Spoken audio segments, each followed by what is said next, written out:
아버지 감사합니다.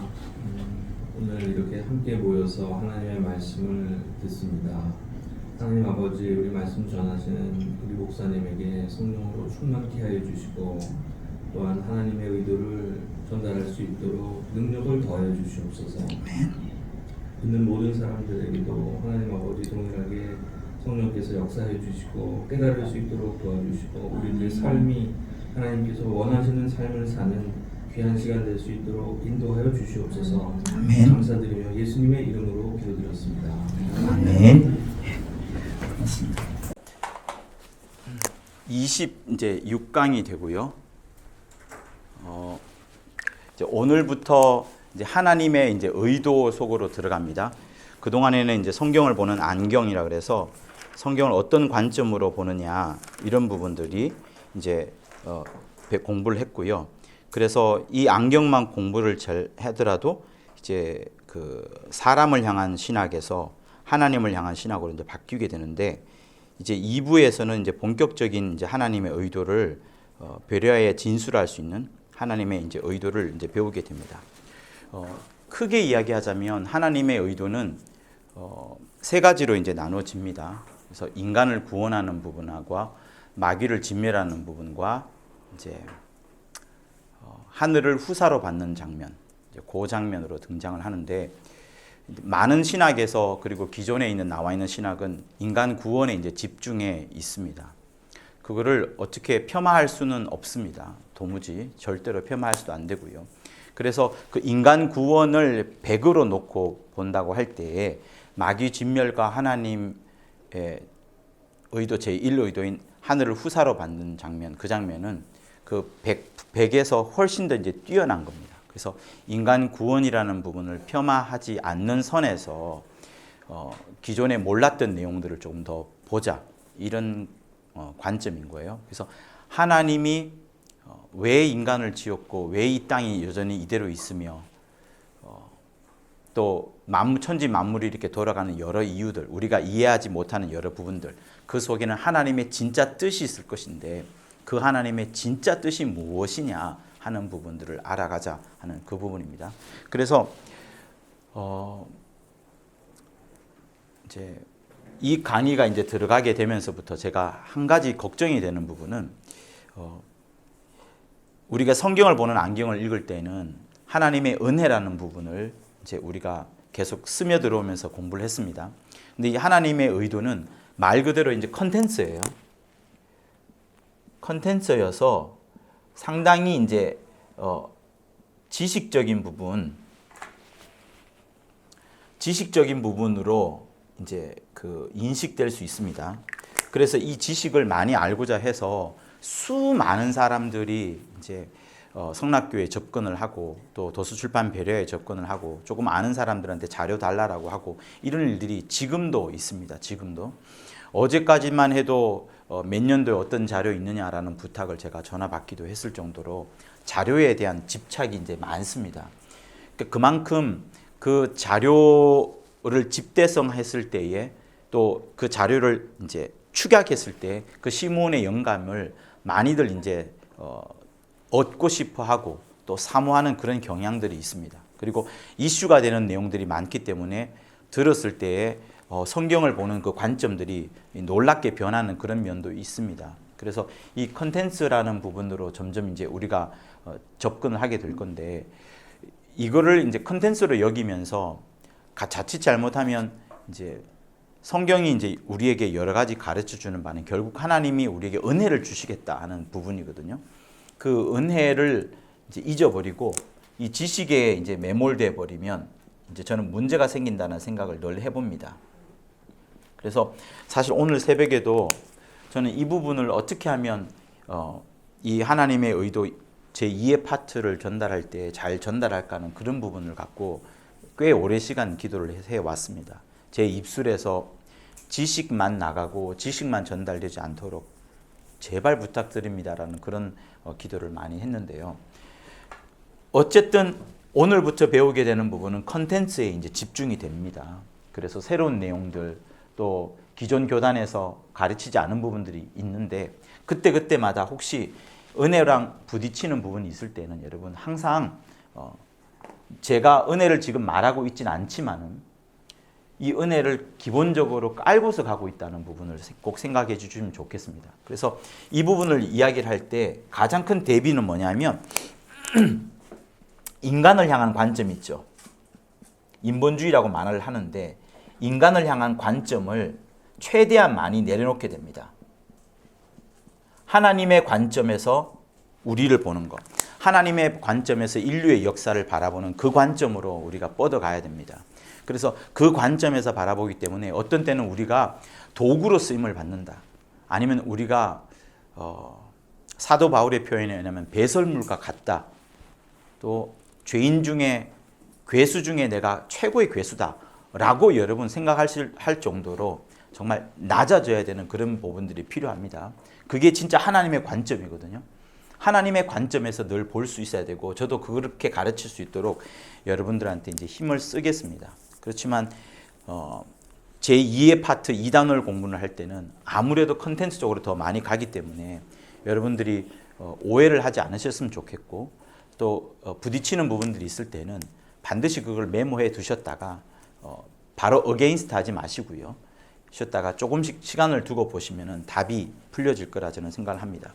그리고 이 책에서 언급되지 않은 더 많은 내용들이 이제 환원이라는 부분을 통해서 또 나와 있습니다. 그래서 여러분들이 꼭 제2 파트부터는 재밌는 부분들이 많을 거예요. 많겠지만 하나님의 은혜가 가장 기본적으로 베이스가 되어서 진행된다는 부분들을 꼭 염두하시면서 공부하시면 좋겠습니다.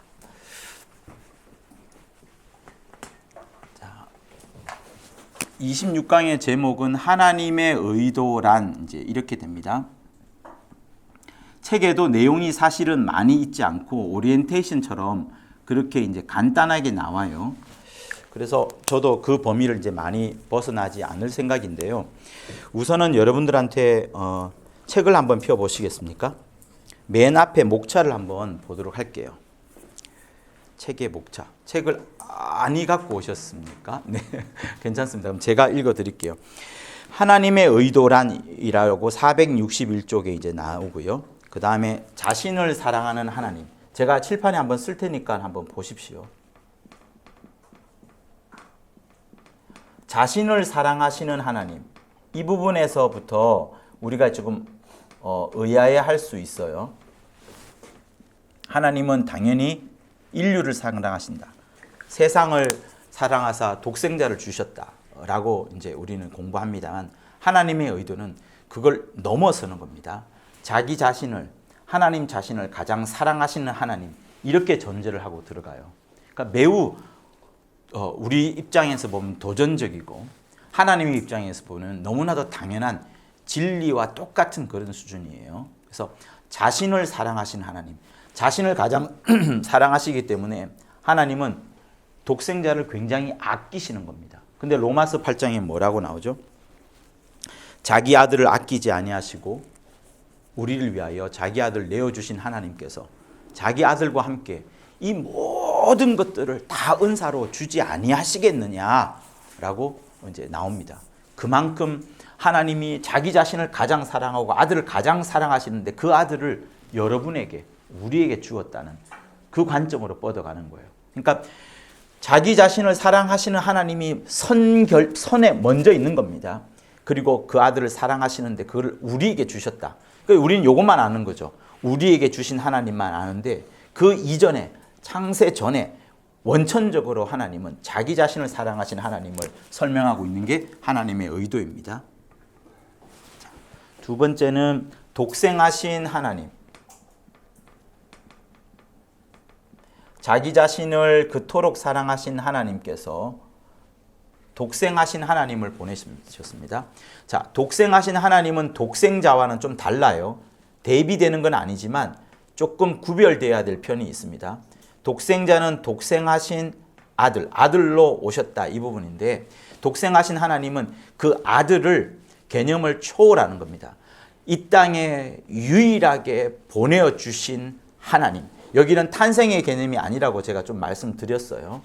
그러니까 탄생의 개념이 아니라 하나님과 동등 되신 그 아들 예수께서 하나님과 동등 되시지만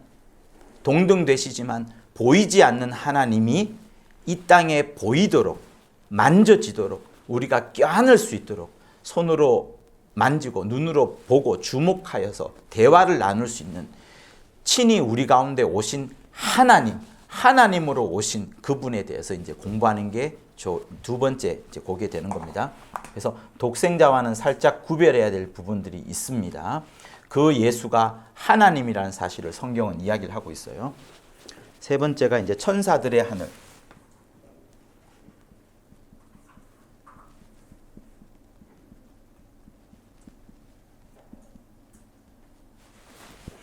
이제 좀 아시는 분들은 이제 이해를 하겠죠.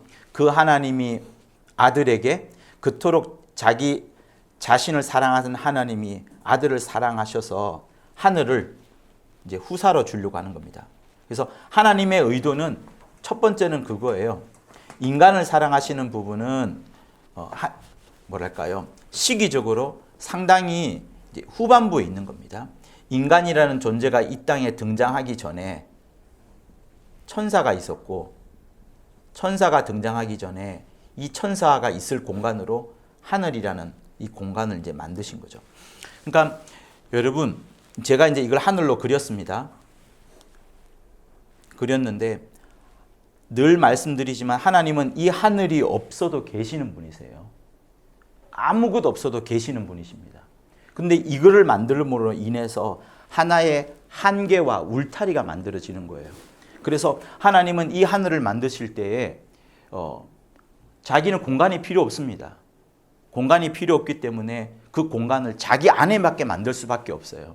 어떤 특정한 한계, 어떤 제한, 그 보이지 않는 하나님이, 꽉 차신 하나님이, 무소부지하신 하나님이 일부러 자기 속에 그 크신 하나님이 자기 속에 한 공간을 만드셨고, 이 공간을 하늘이라고 하고, 이 공간에다가 이제 천사를 두는 거예요.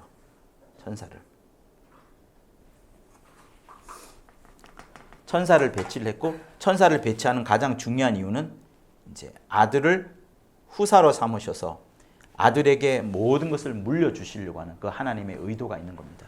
그러니까 이 하늘을 만들 때부터 하나님은 스스로를 제한하신 거예요. 그러나 이 제한보다 하나님은 더 넘으시는 거죠. 예수께서 내가 항상 아버지 안에 있다 하신 말씀은, 아버지는 이 땅에도 우주에도 이 하늘에도 더 초월해서 계시지 않습니까?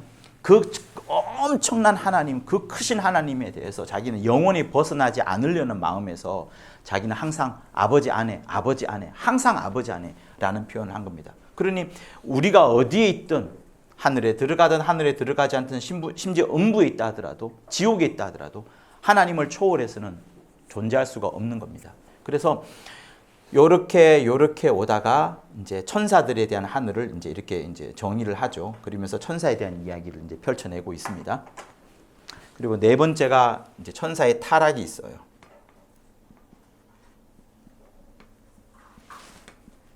아직 인간은 등장하지 않았습니다.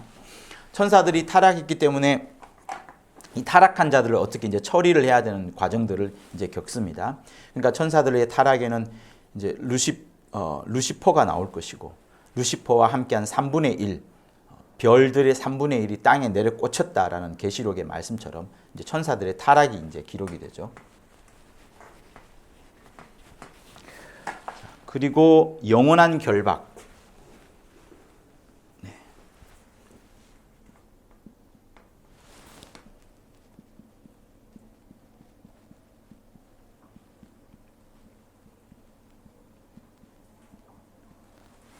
영원한 결박은 하늘이라는 이 공간이 있는 속에서 보좌를 향하여서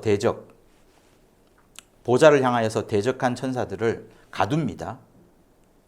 가두면서 이곳을 영원히 벗어나지 못하도록 계속해서 결박을 하고 있는, 영원한 결박을 하고 있는 그거를 이제 설명을 합니다. 그래서 처음에는 이것이 흑암이에요. 흑암입니다. 흑암은 진흙덩어리로 보시면 돼요, 여러분. 진흙덩어리이기 때문에, 지렁이 알죠? 지렁이. 지렁이가 원래 무슨 한자를 어떻게 써요? 네? 네, 맞아요. 지자에다가 용자예요. 네. 그러니까 이거를 참 이게 하나님의 의도와 어울려요, 여러분. 그러니까 흑암 속에 진흙 덩어리 속에 이 마귀가 꼼짝을 못 하고 있는 그런 상황인 거예요. 그런데 하나님께서 여기다 궁창을 만들지 않습니까? 흑암 속에 궁창을 만들면서 여기가 이제 벌어져요. 윗물과 아랫물로 나뉘게 되죠. 그러면서 이제 물리적으로 좀 보셔도 됩니다. 이 지렁이가 이제 조금 자유로운 활동을 하게 된 겁니다. 그러나 이 겉을 벗어나지 못하는 거죠. 이 자유로운 활동을 조금 하게 되는데 여기에 이제 인간을 두는 거예요. 인간을 두게 되고 인간을 두면서 인간을 지배하게 되고 그러나 그 인간 속에서 누가 옵니까? 인자가 오게 되고 인자가 그 지렁이의 온갖 공격을 다 받으면서 마침내는 죽지만 그 죽음이 승리가 되고 이걸 벗어나서 이 보좌로 들어온 놀라운 과정들이 있는 겁니다. 그러니까 하나님의 의도를 모르면 이거는 아직 못 보는 거예요. 나중에 여기에 그죠? 나중에 아담과 하와가 온 그때부터 이제 설명을 하는 거죠. 근데 우리는 영원한 결박, 마귀가 절대로 이 공간을 벗어날 수 없는 영원한 결박, 수많은 천사들에게 이제 똘똘 뭉쳐 있겠죠. 그래서 못 들어오게 하는 그런 부분들이 있고, 이제 여기서 그 다음 나오는 게 하늘에 오르신 인자.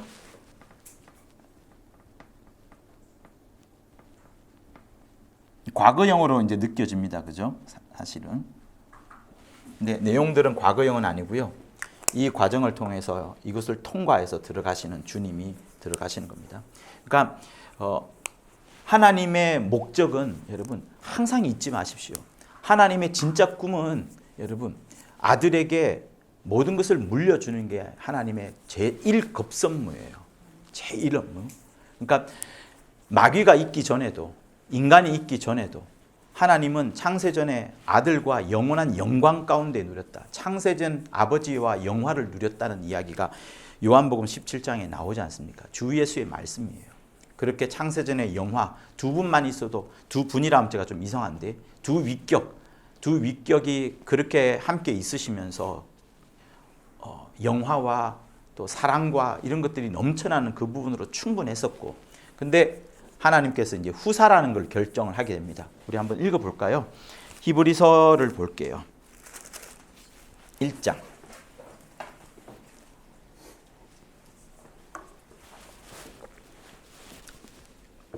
히브리서 1장 1절에서 우리 4절까지 보도록 합니다. 같이 읽을게요. 시작. 옛적의 선지자들로 여러 부분과 여러 모양으로 우리 조상들에게 말씀하신 하나님이 이 모든 날 마지막에 아들로 우리에게 말씀하셨으니 이 아들을 만유의 후사로 세우시고 또 저로 말미암아 모든 세계를 지으셨느니라. 자, 요거예요. 만유의 후사로 세우셨다. 모든 만유 그 후사로 아들을 위하여서 모든 세계를 지으셨다. 이게 하나님의 간절한 뜻인 겁니다. 그래서 하나님의 영광의 광채가 되게끔 하셨고 하나님의 본체의 형상, 그러니까 눈에 보이고 만져지는 형상으로 만드셨고 그 아들의 능력의 말씀으로 만물을 붙드시고 죄를 정결케 하는 일까지도 하시고 마침내는 높은 곳에 계신 위엄의 우편에 앉으셨느니라. 저가 천사보다 얼만큼 뛰어나면 저보다 더욱 아름다운 이름을 기업으로 얻으심이니 이렇게 되는 겁니다. 그래서 성경을요, 여러분, 이 구약 성경을 볼 때 아브라함도 중요하고 이삭도 중요하고 야곱도 중요합니다. 그들의 인물 됨됨이 어떤 위인적인 요소들을 많이 발견할 수도 있어요. 또 아니면 이 사람들의 마음이 어떻게 했기 때문에 하나님이 쓰셨냐 하는 그들의 어떤 신앙인의 자세를 볼 수도 있습니다. 그러나 정말 우리가 봐야 되는 것은 뭐냐면 결국은 아들이 오는 거거든요. 아버지 품 안에 있던 아들이 일로 들어가는 거, 이 보좌에 들어가는 거, 그게 꿈이에요. 그게 최고입니다. 그거를 뛰어넘는 게 없어요. 우리하고 상관이 전혀 없습니다. 이렇게 가는 거, 품에 있다가 이 모든 세계를 물려주시려고 하는 거, 이게 하나님 아버지의 뜻인 거예요. 아버지의 뜻. 근데 이 천사들의 하늘에 천사들의 타락이 생겼고 그러면서 얘네들을 가두게 되고 가두면서 이 가둔 애들을 또 어떻게 처리할 것이냐. 그리고 이 인자, 하늘에 오르신 인자잖아요. 인자입니다. 아버지 예수께서 이렇게 가실 수 있는데 동등됨을 취할 것으로 이렇게 가면은 그냥 가는 거예요. 동등됨으로 가는 거예요. 아버지와 똑같은 수준으로 가는 겁니다. 근데 아들은 자기를 스스로를 인자라고 말하면서 아버지와 자기를 굉장히 구별시켜 버리는 거예요. 하나님을 최고로 높여버리고 자기를 가장 낮춰버리는, 최고로 높여가지고 저분만이 나를 살릴 수 있다. 자기는 낮춰가지고 나는 죽음이다. 겸손 정도가 아니라 죽음이다. 낮춰버려가지고 이분이 살려주셔야만 나는 살 수 있다라는 그 지경까지 가버릴 정도로 이렇게 가지 않고 굉장히 낮은 정말 낮은 죽음이라는 과정을 통과하면서 죽임을 당하면서까지 이렇게 들어가시는 그 모습을 인자가 보여주신 거예요. 인자가 예수께서 보여주신 겁니다. 그래서 이 부분을 이제 또 공부하게 될 거고 음부에 오신 하나님의 아들, 이제 내용이 또 비슷하다고 할 수 있겠지만 여기가 이제 흑암 나누면서 이제 궁창이 되고요. 그리고 혹은 흑암이기 때문에 이제 음부라고도 이제 할 수 있습니다.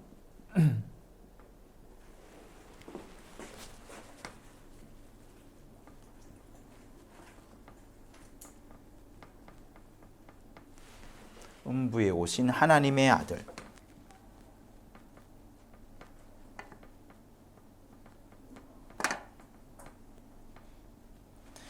그러니까 우리가 쉽게 지나칠 수 있는 용어들이 사실은 상당히 구별될 수 있고 굉장한 의미를 담고 있습니다. 인자라는 단어, 하나님의 아들, 그죠? 또 예수, 또 있어요. 그리스도. 이 정도가 이 땅에 오신 예수에 대한 대부분의 이제 표현들일 거예요. 그죠? 왜 그리스도라 하느냐? 왜 예수라 하느냐? 왜 인자라고 하느냐? 왜 하나님의 아들이라고 하느냐? 여러분, 이거는요, 그 기존에 나와 있는 교리하고는 완전히 다릅니다. 저한테 우연찮게 900원 주고 샀던 책이 있는데, 중고서적에서. 책이 꽤 재밌어요. 신약에 관한 자세하게 이제 콘사이스로 정리됐는데, 그 책에는 이렇게 되어 있어요. 예수께서 이 땅에 오셔서 죽으셨지 않습니까? 참고로 들으세요. 예수께서 이 땅에 오셔서 십자가에 달려 돌아가셨어요. 그리고 이제 승리하신 분은 그리스도라 생각을 하시고, 예수라는 이름은 이제 뭐랄까 죽거나 실패한, 그리고 보좌에는 그리스도라는 이름으로 계신다. 이렇게 이제 평가를 합니다. 근데 시므온은 그렇지 않거든요. 시므온은 그게 아니고 구약 때부터 그리스도라는 이름이 뭐랄까요? 기름 부음 받은 자로서의 하나님이 직분을 주는 겁니다. 그러니까 이렇게 가시려면 그리스도라는 직분이 필요가 전혀 없어요. 전혀 없습니다. 아예 없습니다. 그냥 가면 되는 거예요. 하나님의 아들로서 이렇게 가려면 아버지 품속이에요. 이렇게 그냥 직접 가려면 하나님의 아들로 가시면 돼요. 하나님의 아들로 가시면 되는데, 그러면 하나님과 동등되는 겁니다. 똑같아지는 거예요. 100% 똑같아지는 겁니다. 방불하게 되는 거예요. 근데 아들은 그렇게 하지 않은 겁니다. 아버지께서 자기 아들에게 너에게 모든 세계를, 너 때문에 모든 세계를 지었고 너를 후사로 삼으려 한다. 너에게 모든 것을 주겠다. 전권을 주겠다 했는데, 아들은 제가 감히 그걸 어떻게 받겠습니까? 라고 하면서 자기 마음을 굉장히 낮추는데요. 엄청 낮춥니다. 근데 어디까지 낮췄다고요? 최고로 낮아지는 게 인자라는 이름. 이 인자라는 이름은 사람이란 것이 들어가 있기 때문에 죽음을 반드시 맛봐야 되는 겁니다. 그래서 히브리서에 뭐라고 되어 있냐요? 모든 사람이 죽는데 한 번 죽는 것은 사람에게 정하신 것이요, 그 이후에는 심판이 있으리라 라고 말씀하십니다. 모든 사람은 죽어야 돼요. 반드시 죽어야 됩니다. 그래서 에녹이 구약 때 보면 승천했지만 언젠가는 죽을 것이고요. 그리고 또 한 명 승천한 사람이 누구예요? 엘리야가 또 승천했어요. 그죠? 죽었다는 기록은 없어요. 없어졌지. 근데 요한계시록에 보면 2명의 선지자가 오는데 죽임을 당하는 선지자가 옵니다. 어디서 왔는지는 모르지만 죽임을 당해요. 그래서 저는 개인적이에요. 이거는 제 개인적으로는 그 둘이 아닌가라고, 이와 순전히 개인적 의견입니다만, 그러니까 모든 사람이 죽는 거예요. 왜? 인자가 죽기 때문에. 인자가 죽으시기 때문에. 그래서 하나님의 아들은 최고 높은 표현이지만 그 하나님의 아들이 음부에 인자로 오시면서 가장 낮아진 모습으로 오시는 겁니다. 오시는데 그가 인자로만 온 게 아니고 사람들을 위해서 죽임을 당해야 되는, 그러니까 여러분 아들은 아버지보다 지극히 낮아지는 최고의 표현은 죽는 것으로 끝나는 거예요. 죽으면 되는 거예요. 죽으면 되는 겁니다. 죽으면 되는 것인데 그냥 죽는 것도 충분한데 그 죽음을 아버지께서, 그래 너 그렇게 죽는다고, 나보다 그렇게 낮아지려고 한다고, 정말 낮아지려고 한다고, 인자로 그렇게 낮아지려고 한다고, 그럼 잘됐다. 너의 죽음을 내가 계명으로 여길게. 너는 죽어라. 죽을 권세와 얻을 권세를 두 가지를 같이 주시는 겁니다. 그러면서 예수로 하여금 죽임을 당하게끔 해요. 죽임을 당하게끔.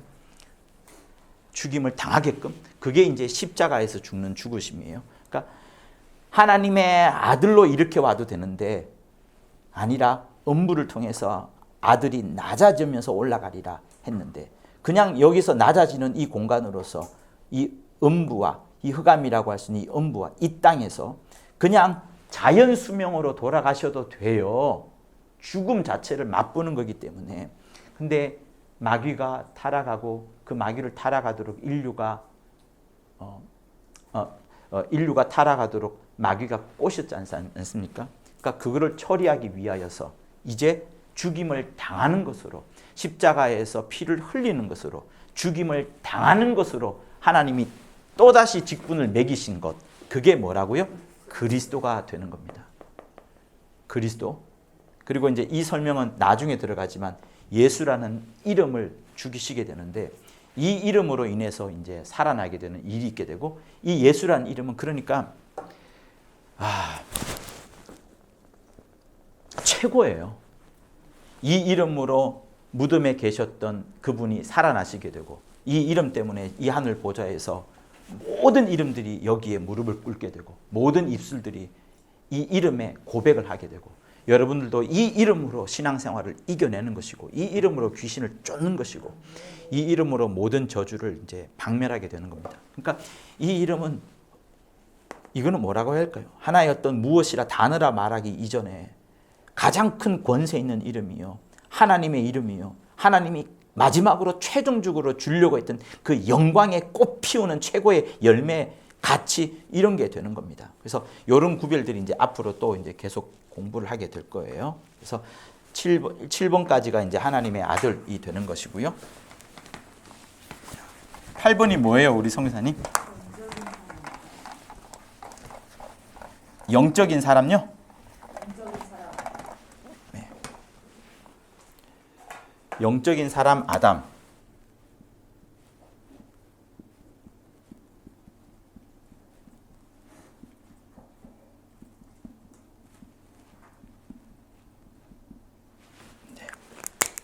하나님의 의도와 배려하에 가장 독특한 장면은 여러분, 영이라는 것을 계속 발굴해 냅니다. 하나님께서 시므온의 그 육체 인생을 살아가면서도 시므온에게 그런 영적인 것들을 발견하게 만드셨어요. 성경을 굉장히 많이 읽었습니다. 1년에 42번, 제가 갑자기 또 까먹었는데 또 5년 안에 75독 이렇게 많이 읽었는데, 그때까지 뭔가가 시원하게 해결되는 부분들이 없었고 여전히 어려운 마음들이 많았습니다. 근데 이제 광시라는 곳에, 빛광자에다가 떼시예요. 이 충청도에 광시라는 곳에 갔을 때 이제 갑자기 하늘에서 이제 번쩍하는 것이 보여지면서 그때 그동안에 읽었던 모든 성경들이 조립이 되고요. 그리고 그날 이제 집회를 가게 되고 그 다음 날부터 갑자기 이제 사람들이 자기를 보면서 이제 스스로 귀신이 막 분리되고 나타나는 이런 현상들이 이제 막 생기기 시작합니다. 그러면서 여러분들도 자식을 낳으면 그 자식을 절대로 잊지 못하는 것 아니겠습니까? 그래서 우리 인간에게 있어서는 체험이라는 부분이 이제 매우 소중한데, 김기동 목사님에게는 수많은 체험들이 이 사람 속에 귀신이 들어왔다가 예수 이름 앞에 떨려서 도망가는 그런 것들을 너무나도 많이 경험하는 겁니다. 그러니까 쫓을 필요도 없이, 심지어 이제 소풍 가려고 교수님들하고 소풍 가려는 찰나에 교수님들이 먼저 버스에 들어가는데 막 버스 안에서, 시골에 있는 버스 안에서 막 이제 분리가 되기 시작했는데, 교수들이 신학교 교수들인데 귀신을 못 쫓아가지고 어떻게 할지 몰라가지고 이제 김미도 목사님이 버스에 딱 타는 순간 이제 막 다 떠나가고 막 이런 일이 있었거든요. 그러니까 그런 일들을 너무나도 많이 경험을 했어요. 그러니까 자기 경험 속에 너무나도 많이 경험하면 사람이 이걸 잊지를 못하는 겁니다. 그러면서 본인이 알게 된 것은, 영적 세계가 분명히 있구나. 성경에 여러 귀신에 대한 이야기가 마가복음에서 막 등장하지 않습니까? 그냥 단순히 귀신 이야기가 아니고, 어떻게 귀신이 등장했는데 군대 귀신이고 말도 하고 대화도 하고 돼지 속으로 들어가고 하는 이런 자세한 정황들을 기록하고 있는 부분들이 더 새롭게 부각이 되면서 영이라는 부분을 깊이 발견하게 됩니다. 그러니까 귀신이라는 부분, 본인이 이제 문학책에 말이에요. 시와 수필이라는 그 문학책에도 귀신이라는 부분을 자기가 만났기 때문에 체험적으로 만난 부분을 기록하고 있고, 그 귀신이라는 부분을 계속 경험하면서 영이라는 부분, 진짜 사람 속에는 영이 있구나, 그거를 확인하게 되면서 성경에도 또 창세기 2장부터 막 계속해서 영에 대한 이야기 나오지 않습니까? 그런 것들을 이제 하게 되면서, 성경은 정말 육체와 마음과 영, 이 세 가지를 함께 말씀을 하는데, 결국은 우리에게 하나님이 영이신지라 영을 쫓아 살아라는 부분을 강조하는구나 하면서 영이라는 부분을 굉장히 집중적으로 보게 됩니다. 그러니까 이것도 자기가 연구해서 된 게 진짜 아니에요, 여러분.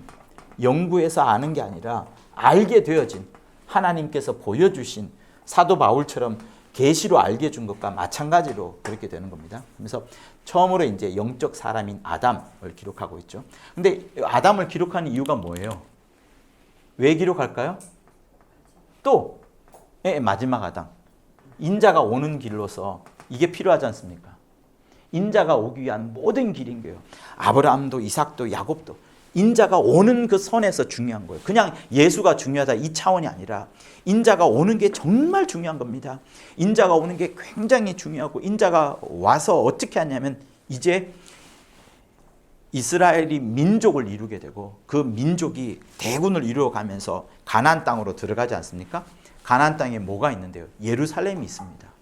예루살렘에서 예수가 나셔야 되고, 그곳에서 예수가 죽으셔야 되고 하기 때문에 그 모든 여정을 이 구약 성경은 그렇게 몰아가는 거예요. 그래서 성경 전체를 다 아예 인자의 코드로, 예수의 코드로 정말 보라는 것이 하나님의 의도예요.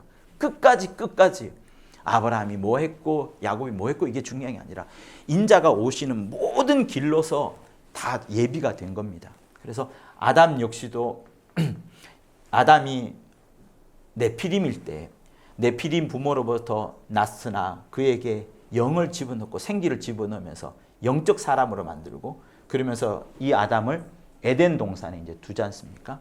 두면서 이제 사건이 벌어지는 겁니다. 그러니 제가 일전에 한번 여러분들한테 말씀을 드렸었던 것 같은데, 예수께서 에덴 동산에서 죽으셔도 문제가 없습니다. 그러나 이제 하와가 선악과를 먹음으로써 이제 사건이 조금 연장이 되어져 가죠. 그래서 정령 죽으리라라는 말씀이 아담이 영이 죽었다라는 말씀도 되고, 정령 내가 죽으리라라는 말씀도 중의적으로 포함되어 있는 겁니다. 그래서 이제 그런 복합적인 부분들을 이제 함께 볼 거고요. 그리고 우리가 제주도 집회에서 아주 강의를 잘했던 뭐죠? 원죄와 자범죄. 이 부분도 이제 공부를 하게 될 겁니다. 번. 그리고 아담과 돕는 배필.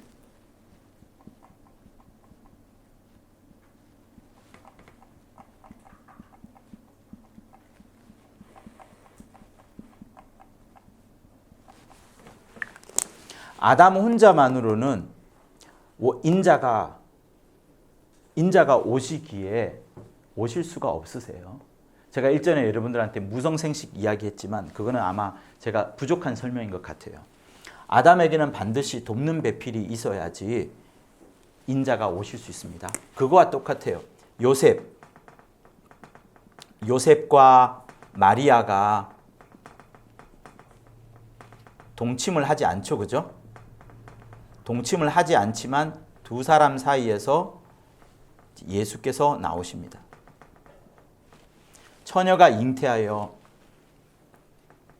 이제 메시아가 오시는 그런 구조를 성경은 계속 그려오고 있습니다. 네. 처녀가 잉태하여 예수께서 오시는 것. 그러니까 아담과 돕는 배필 이 사이에서도 예수께서 오시려면 돕는 배필이 반드시 필요한 거예요. 아담과 돕는 배필이 동침하지 않아도 이 라인을 통해서 오실 수가 있습니다. 근데 왜 돕는 배필인가 하면 여기서 말하는 돕는 배필은 여러분들 설명을 이미 드렸던 것 같아요. 배우자가 우리 삶 가운데 두 가지를 제공을 합니다. 이제 아담의 입장에서 볼게요. 그러니까 부인이라는 배우자는 우리에게 두 가지를 제공합니다. 동침을 하면서 자식을 낳게 하는 부분도 있지만 그 이외에 훨씬 더 많은 인생 가운데는 자식과 상관없이 나를 돕는 여러 가지 일들을 합니다. 이 돕는 배필이 있음으로 인해서 이 사람의 여러 가지 것들이 보호가 되기도 하고 또 음식이나 정신적인 어떤 위안이나 위로와 또 격려 이런 모든 것들 여러 가지들을 받게 됩니다. 근데 창세기 나오는 아담과 돕는 배필에서 요 배필은 하와라고 제가 이제 일부러 이름 말하지 않는 거예요. 이 여자가 아담을 도움으로써 여자가 아담을 돕는 어떤 행동을 하게 되는데 그 행동을 통하여서 예수께서 오시는 하나의 첩경을 만들어 갑니다.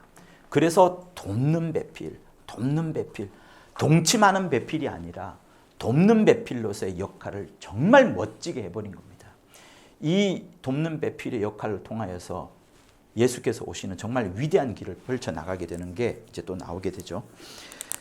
자, 그리고 아담의 죽음과 네.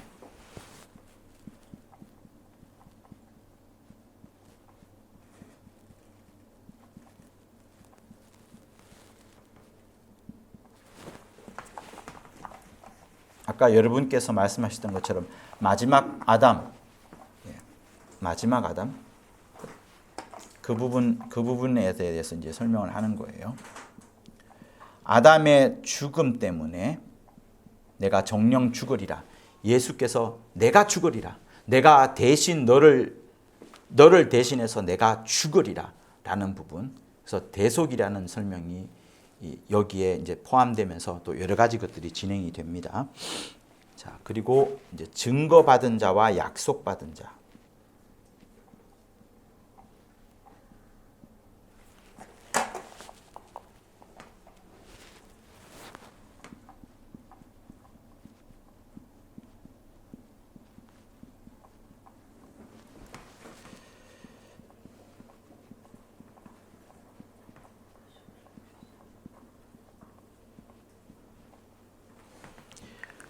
증거받은 자와 약속받은 자 나오고요. 이것도 여기서 설명하기는 조금 많을 것 같아요. 자, 그리고 14번이 이제 율법으로부터의 이제 해방이 됩니다. 그러니까 이 정도만 보면 하나님의 큰 줄기가 이제 설명이 되고 이후부터는 이제 그 이후의 내용들을 이제 설명을 하게 되는 거예요. 율법으로부터의 해방. 저는 이 율법으로부터의 해방을 설명할 때 여러분들한테 꼭 양심을 함께 설명을 할 겁니다. 양심을 설명을 할 거고 이 설명을 할 때 진짜로 무서운 게 이제 갈라디안주의라고 여러분한테 설명을 드릴 거예요.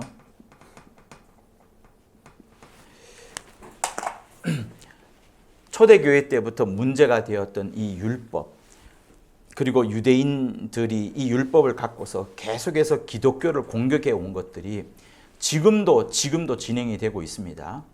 지금도 진행이 될 것이고 앞으로도 또한 문제가 될 거예요. 율법으로부터 정말 자유해야 되는데, 그 율법과 양심으로부터 정말로 자유해야 되는데, 여전히 율법을, 우리의 신앙을 많은 부분을 이제 막 갉아내고 있는 그런 부분들이 있습니다. 그리고 또 말씀드리지만, 하나님께서 이제 성락교회 내에서 어떤 교회 내에서 문제를 돌출시키면서 이 부분을 정말 부각시켰고, 우리 모두에게 얼마나 율법과 양심으로부터 자유해야 되는지, 율법과 양심으로부터의 해방은 어디를 향할까요? 예수의 피를 향하는 겁니다. 은혜를 향하는 겁니다. 100% 은혜를 향해서 가야 됩니다. 정말 은혜를 향해서 가야 됩니다. 그래서 여러분, 하나님께서 특정한 인물들을 잘 보시면은 항상 그 사람을 완벽하게 만들지 않아요. 여러분들은 성경에 나오는 인물들 중에 완벽한 인물하면 누구를 제시를 할 수 있을까요? 인간의 눈으로도 좋습니다. 누가 여러분은 생각나나요? 좀 완벽했다고 여겨지는 부분. 한번 말씀해 보세요. 저도 한번 여러분들의 의견을 한번 듣고 싶어요. 요셉? 네.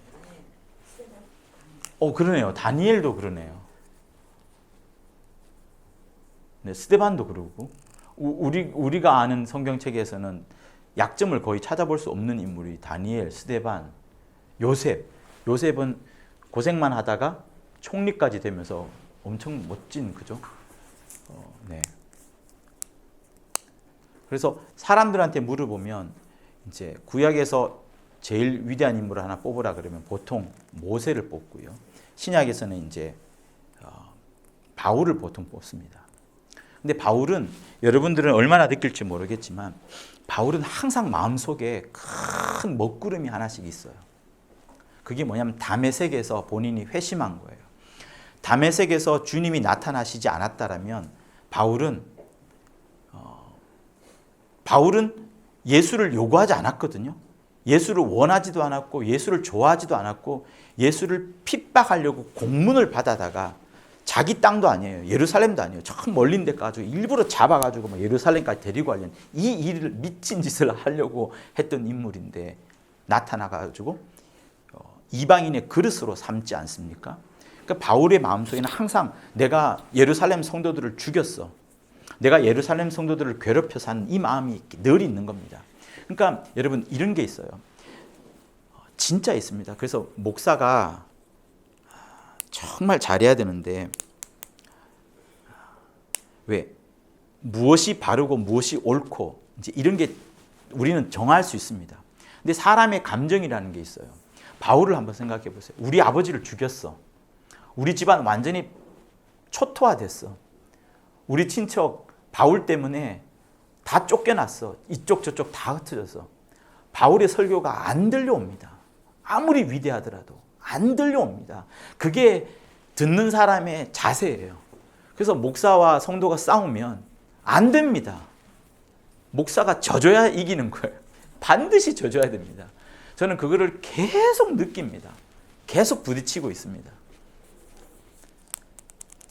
이기면 성도 잃는 거고요. 지면은 성도를 얻는 겁니다. 바울은 하나님이 그렇게 저는 몰아간 거라고 봐요. 왜냐하면 바울이 갈라디아에서 자기가 어머니 태중에 있을 때부터 택정함을 입었다라고 말하거든요. 아니 택정함을 입었는데 어떻게 하나님께서 택정함을 택했는데 그 하나님이 택하신 자가 그렇게 수많은 사람들이 스데반이 죽어가고 교회를 잔멸하고 공문을 가져다가 끌어다 오고 하는 이런 나쁜 짓을 하도록 내버려 두냐는 거예요. 그 사이에 죽었던 사람들도 있을 것입니다. 그런데 바울은 본인이 그럼에도 불구하고 하나님이 자기를 쓰시는 부분들에 대해서 이해가 되지 않는데 그 이해가 되지 않는 부분들을 하나님의 그 압도적인 은혜로 깊도다 하나님의 그 넓고 크신 사랑이요 높음이나 깊음이나 이 세상 어떤 피조물보다도 천사들이나 권세자들이나 장래일이나 미래일이나 그 모든 것들보다도 그리스도 예수 안에 있는 하나님의 사랑에서 끊을 수 없느니라 라고 표현할 정도로 엄청난 사랑이 자기의 그 과거의 흑 역사를 덮어버리거든요. 덮어버렸지만 그래도 계속 바울에게는 그게 생각이 나는 거예요. 예루살렘에서 왔다라는 이야기만 들으면 오금이 저릴 겁니다. 무서울 거예요. 설교가 안 될 거예요. 그래서 이방인으로 가서 마음껏 전도하는 그런 부분도 있을 것인데 하나님은 여러분 그렇게 역사를 하세요. 과거에 어떤 사람의 흑 역사가 있다 하더라도 그것을 사람들에게 노출시킬 때도 있고 노출 안 시킬 때도 있지만 그 사람에게는 그것을 계속 기억하게 함으로써 그 사람을 계속 스팟라이트에서 사람들의 스포트라이트를 받는 그 무대 위에 있는 것보다 더 자기를 낮추게 하는. 그래서 바울이 모든 성도들 중에서 지극히 작은 자보다 더 작은 자, 죄인 중에 내가 괴수라, 나는 똥덩어리다, 나는 배설물이다 라고 여길 정도로 계속 자기를 그렇게 고백했던 것은 일부러 겸손의 표현이 아닙니다. 여러분, 겸손의 표현이 아니고 진짜 자기를 그렇게 생각하는 거예요. 그만큼 낮아졌기 때문에 이제 뭘로 채웁니까? 하나님의 은혜가 채워질 때는, 예수의 은혜가 채워질 때는 엄청난 거예요. 다 이겨내버리는 겁니다. 강도의 위험, 동족의 위험, 배고픔의 위험, 모든 위험, 태장에 한번 40대에서 한번 감한 거, 누가 날 죽인다 하더라도 상관없이 그 하나님의 은혜가 너무나도 크기 때문에 모든 것을 이겨내버리는 겁니다. 그래서 저는 여러분들이 혹시 삶 가운데 어두운 역사가 있다 하더라도 여러분 그것 때문에 좌절하지 마시고 그렇게 낮아진 사실들을 시인하고 인정하면서 거기를 하나님의 은혜로 계속 덮으려고 하는 게 맞습니다. 그래서 오히려 흠없고 완전한 자가 더 실수하고 더 높아지고 하나님의 뜻을 벗어날 수 있는 자들이 훨씬 많아요. 그래서 교만이라는 부분이 굉장히 무섭거든요. 그래서 저는 성락교회 사건도 모든 사람들에게 어떤 시몬이 겪었던 사건들을 하나를 제시를 하면서 너희들 이거 어떻게 판단할 할래? 이렇게 하면서 사람들에게 양심이라는 문제로 너희는 판단할 거냐? 아니면 하나님의 은혜로 판단할 거냐? 시므온이 잘못했다 잘못하지 않았다 그거를 말하는 게 아닙니다. 다시 말하면 내 앞에 어떤 위험한 사건이 오고 좋지 않은 역사가 부러지고 내 주위에 안 좋은 소문이 난다 하더라도 그 모든 것들이 흩어질 만큼 주 예수의 은혜가 엄청 커야 되는 거예요. 진짜로 커야 됩니다. 그게 정말로 중요한 겁니다. 너무너무나도 중요한 거예요. 그래서 여러분들의 삶 가운데 항상 은혜가 나를 이끌어가고 하나님의 은혜가 나를 이끌어가고 내 수고와 내 노력이 아니라 하나님의 은혜가 나를 이끌어가고 하나님의 은혜 받고 다른 사람에게 뭔가를 줄 때도 하나님의 은혜 때문에 주고 하는 이 은혜로 충만한 삶을 늘 여러분 견지하는 삶을 살아가야 되는 겁니다. 바울은 그것을 끊임없이 말하려고 했던 거예요. 모세도 여러분 완벽합니까? 자세히 보세요. 다윗이 완벽합니까? 살인자요, 가늠한 자였습니다. 그러나 그 마음속에는 그럼에도 불구하고 하나님을 사랑하는 마음이 넘쳤던 겁니다. 여러분의 마음속에 여러분의 죄가 여러분을 끌어당기지 않고 진짜입니다. 여러분의 수고하면서 열심히 내었던 그런 부분들이 여러분을 높이지 않고 오직 예수의 은혜, 예수의 보혈, 나는 오늘도 은혜로 사는 거야. 은혜로 사는, 나는 진짜 부족한 자야. 쓸데없는 자야. 쓸모없는 자야.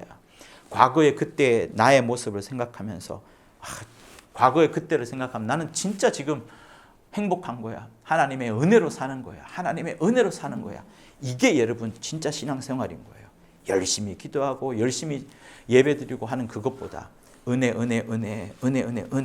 이렇게 사시는 여러분 되셨으면 합니다. 자, 그리고 그러면서 율법으로부터 해방을 설명하고 싶고요. 그리고 14번 첫째 부활에 참여하는 자.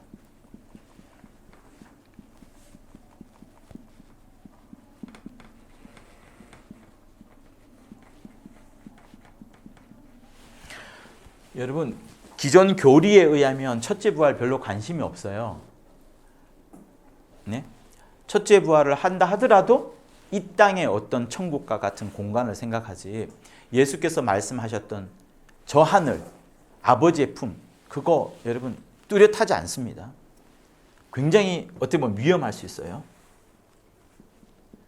근데 하나님의 의도에서는 철저하게 첫째 부활이 있고, 첫째 부활은 이 땅에서 이루어지는 게 아니라 우리 모두가 다 이제 휴거라고 말하죠. 휴거라는 말을 이제 이 책은 거의 쓰지 않는데, 주 예수 공중에 재림하실 때 신실한 성도들이, 낙원에 있는 성도들이 먼저 일어나게 되고, 이 땅에 있는 성도들이 이제 공중으로 들림을 받는, 그렇게 되면서 하늘에서 이제 공중 혼인 잔치를 이루게 됩니다. 그 사이에 이 땅에서는 이제 환란이 일어나는.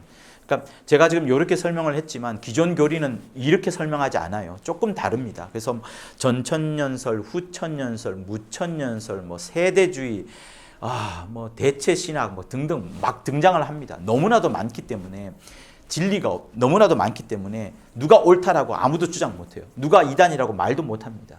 여러분들이 그 중에서 하나 택해야 돼요. 그래서 그런 부분들이 이제 이 책에서 이제 함께 이제 설명이 이제 될 거고요. 그리고 마침내 다시 오실 그리스도.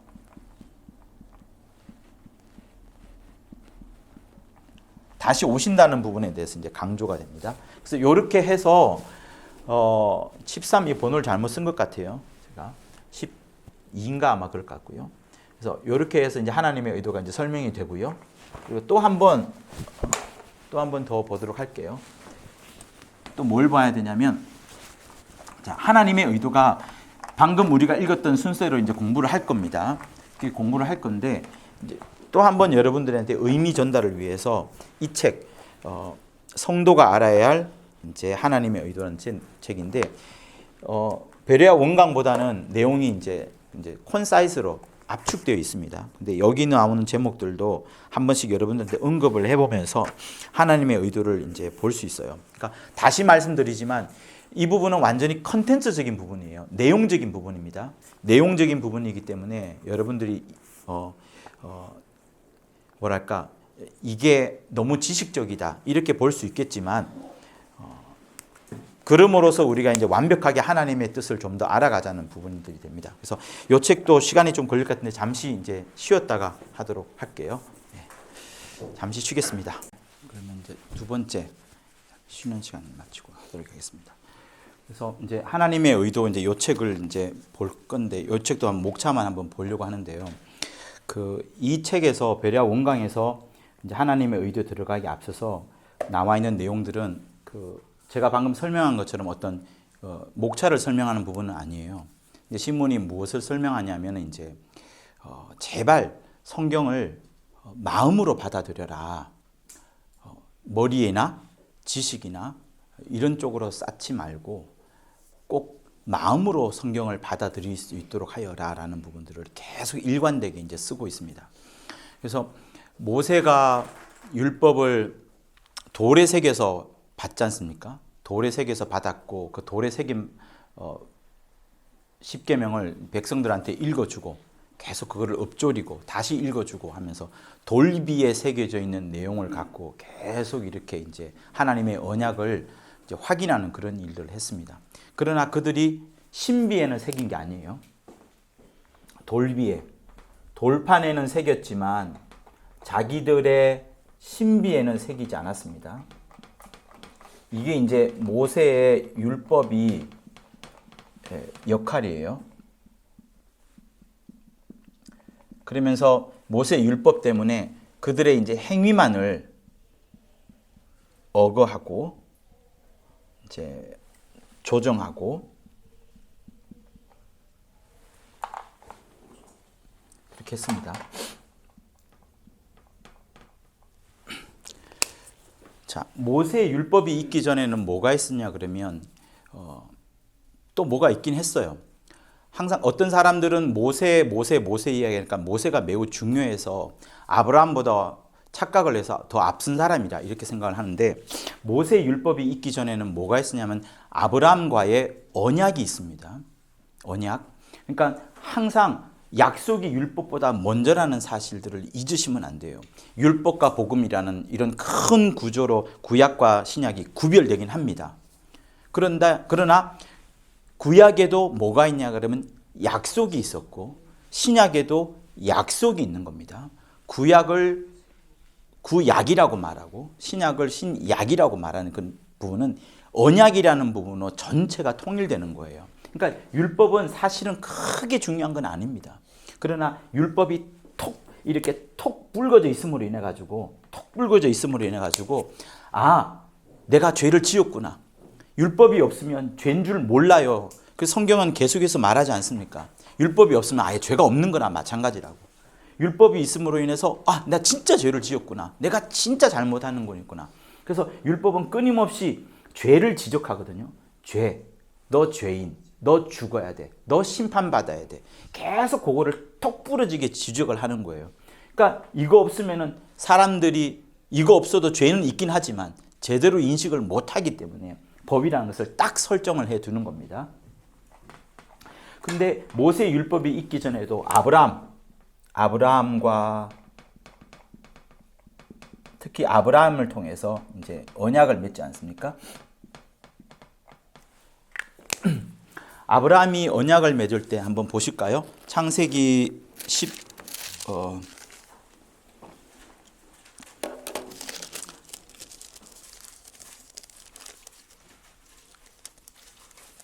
12장부터 한번 볼게요.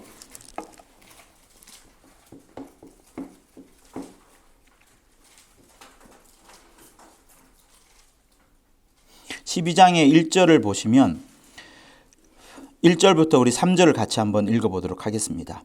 여호와께서 아브라함에게 이르시되 너는 너의 본토 친척 아비 집을 떠나 내가 내게 지시할 땅으로 가라. 내가 너로 큰 민족을 이루고 내게 복을 주어 내 이름을 창대케 하리니 너는 복의 근원이 될지라. 너를 축복하는 자에게는 내가 복을 내리고 너를 저주하는 자에게는 내가 저주하리니 땅의 모든 족속이 너를 인하여 복을 얻을 것이니라 하신지라. 자, 보십시오. 여호와께서 아브라함과 언약을 합니다. 지시할 땅으로 가라. 그러면 너가 큰 민족을 이루고 또 내 이름을 창대케 할 것이고 너와 언약을 맺었기 때문에 너를 축복하는 자를 내가 축복하고 너를 저주하는 자를 내가 저주할 것이다. 이렇게 말합니다. 땅의 모든 족속이 너 때문에 복을 얻을 것이라 라고 말하면서 하나님이 언약을 맺기 시작하는 그 과정이 있는 거예요. 그래서 12장에서부터 보이긴 합니다. 그러나 11장의 그 위에 이미 데라의 후예라는 말씀을 통하여서 그 시작이 갈대아 우르에서부터 시작했다라고 이제 말하고 있어요. 자, 그게 12장이고요. 조금 넘어가다 보면 자, 15장을 보실게요. 15장에 여러분이 갖고 있는 성경책 어떤 타이틀은 하나님이 아브라함과 언약을 세우시다 이렇게 나옵니다. 언약을 세우시는 그 하나님. 그렇죠?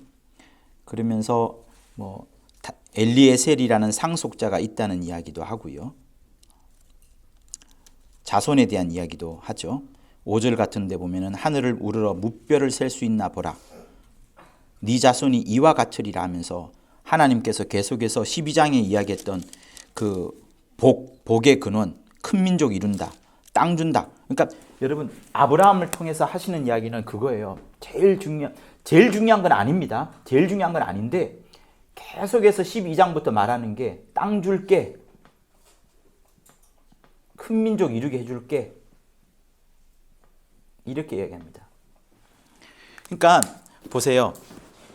구약적 사고에서 보면 아브라함의 언약 이거 사고에서 보면 계속해서 하나님이 요 이야기 하거든요. 땅 줄게 큰 민족 이룰 거야. 땅 줄게 큰 민족 이룰 거야. 요거를 말합니다.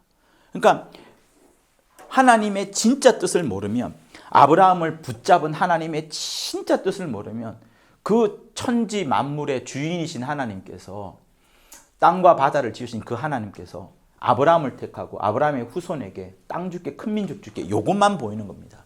근데 제가 뭘 봐야 된다 그랬죠? 이 속에서 뭘 봐야 된다 그랬죠? 인자가 오는 길을 봐야 된다 그랬지 않습니까?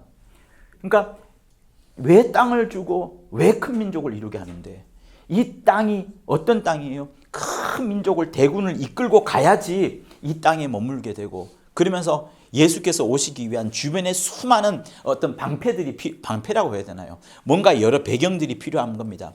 인간이 이 땅에 있기 위해서는 수많은 동물들이 있고 물과 공기와 자연들이 다 있어야 되는 것처럼, 그 인간들이 또 살기 위해서 그런 수많은 자연의 환경들이 있는 것처럼, 이제 인자가 오시기 위해서는 또 인간들이라는 하나의 첩경이 필요한 겁니다. 그러니까 아브라함에게 이 언약을 한 것은 땅 줄게, 큰 민족 줄게 이거지만, 이 땅에, 그죠? 이 땅이 무슨 땅이에요? 가나안 땅. 결국은 예루살렘을 말하거든요. 예루살렘, 가나안 땅을 말하는 겁니다. 이 땅을 줄 건데 왜 예루살렘이고 왜 가나안이고, 결국 인자가 오시기 위하여서, 예수가 오시기 위하여서 큰 민족을 이루게 하는 것도, 여러분 가나안 땅에 수많은 민족들이, 이방인들이 있어요. 그들을 이겨내려면 야곱의 자손들이 민족을 이루지 않고서는 되지 않습니다. 야곱의 자손들이 민족을 이루려면 가장 쉬운 방법이 뭐냐면 400년 동안에 애굽에 들어가서 종로로 타면서 술을 불려 나가는 거예요. 노예처럼 산다 하더라도 술을 불려 나가는 겁니다. 그리고 때가 딱 되었을 때 그들을 대군을 이끌고 나옵니다. 대군을 이끌고 나올 때 빈손으로 나왔어요? 빈손으로 안 나왔어요? 금부치, 은부치 다 가지고 가도록 주잖아요. 막 바로가 충격을 받은 거라니까요. 그냥 대충 충격받은 게 아니고, 이거 안 주면 절대로 안 돼, 반드시 드려야 돼, 이런 마음으로 줬다니까요. 크게 주고, 그러면서 이 큰 민족, 이 땅을 향하여서 점점점 오는 그런 구조. 그래서 마침내 민족을 이룬 다음에 여기서 예수가 오고 예수가 죽는, 요거를 하기 위하여서 하나님의 큰 역사를 이뤄가는데, 구약학자들은 이것만 보는 거죠. 여기만 못 보는 겁니다. 이 속에 예수를 봐야 되는데, 그래서 15장이 이제 보면은 아브라함 이제 뭐 상속자로서 자기 하인을 상속자 이야기하는 부분이 이제 나옵니다. 그죠? 자, 13절에 보면 또 한 이야기예요. 여호와께서 아브라함에게 내 자손이 이방에서 객이 되고 400년 동안 내 자손을 괴롭게 되지만, 14절, 내 자손이 큰 재물을 이끌고 나올 것이다. 얼마나 멋진 이야기를 해요. 아브라함이 누릴 수 있는 게 아니라 아브라함의 저 멀리 있는 자손들이 누리는 것에 대해서 이야기를 합니다. 그리고 16장에 뭐가 있어요, 여러분? 누구 이야기예요? 네. 하갈하고 이스마엘. 갑자기 엉뚱할 수도 있어요. 하갈하고 이스마엘 등장합니다. 그리고 17장 넘어갈게요. 17장에서 이제 할례 이야기가 나옵니다. 할례.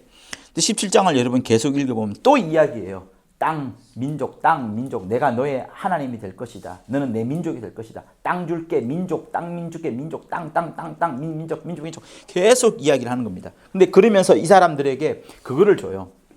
여기는 모세가 율법을 받았잖아요.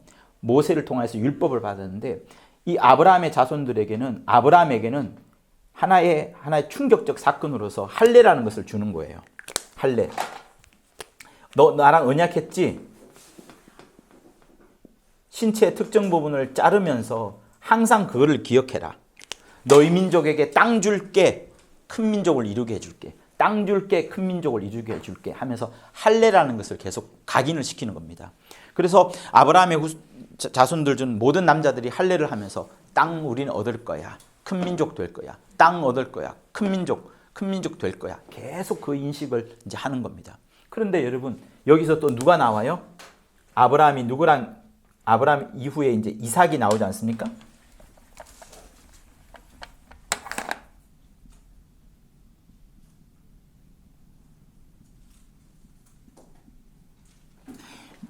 이삭의 언약이라고 하면 조금 어색한데요. 제가 일단 붙여봤습니다. 이삭의 언약은 모리아 산에서의 사건으로 이제 이게 돌출이 되면서 등장을 하는 겁니다. 자,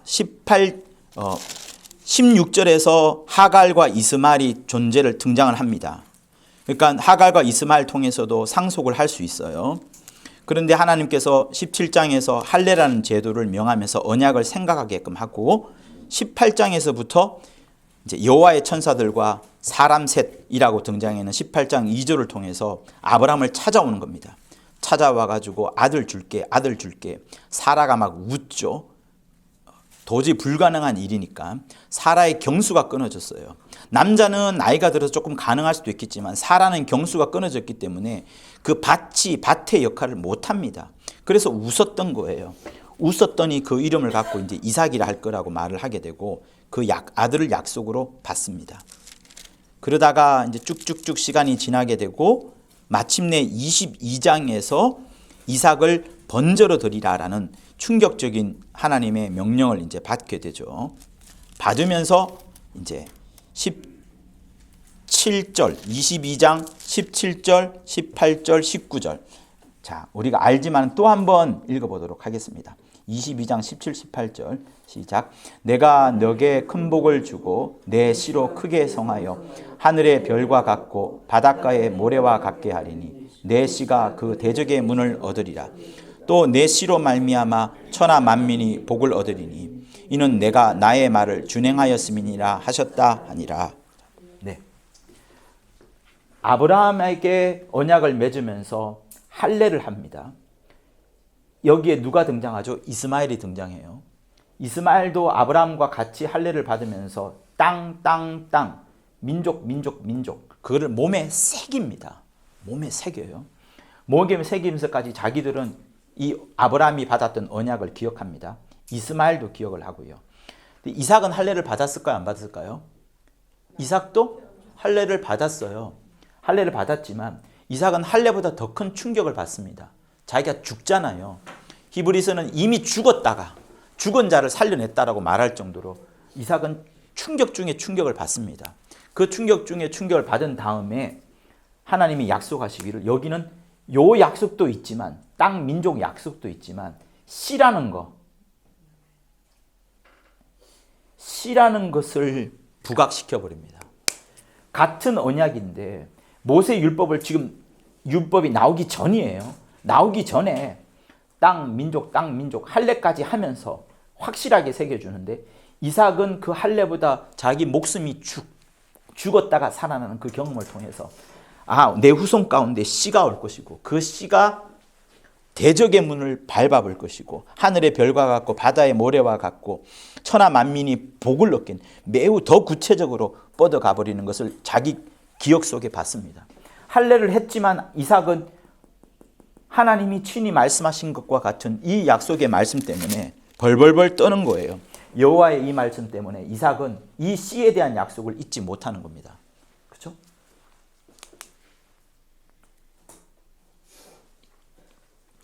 그러니까 이렇게 언약들이 나오게 되고 언약들이 나오게 되면서 아브라함은 할례를 통해서 이미 그 앞에도 여러 언약을 맺었지만 할례를 통해서 확실하게 자기에게 기억을 하게끔 했고 상속자 반열에 있었던 줄 알았던 이스마엘도 할례를 받으면서 요 약속을 계속 갖고 있습니다. 갖고 있어요. 그러나 실제 이제 자유자의 자손으로 난 이삭을 통하여서 이삭에게 말하기를 씨라는 약속을 하나님이 주시면서 더 구체화돼 가고 인자가 오시는 길에 대해서 점점 설명을 해 가는 겁니다.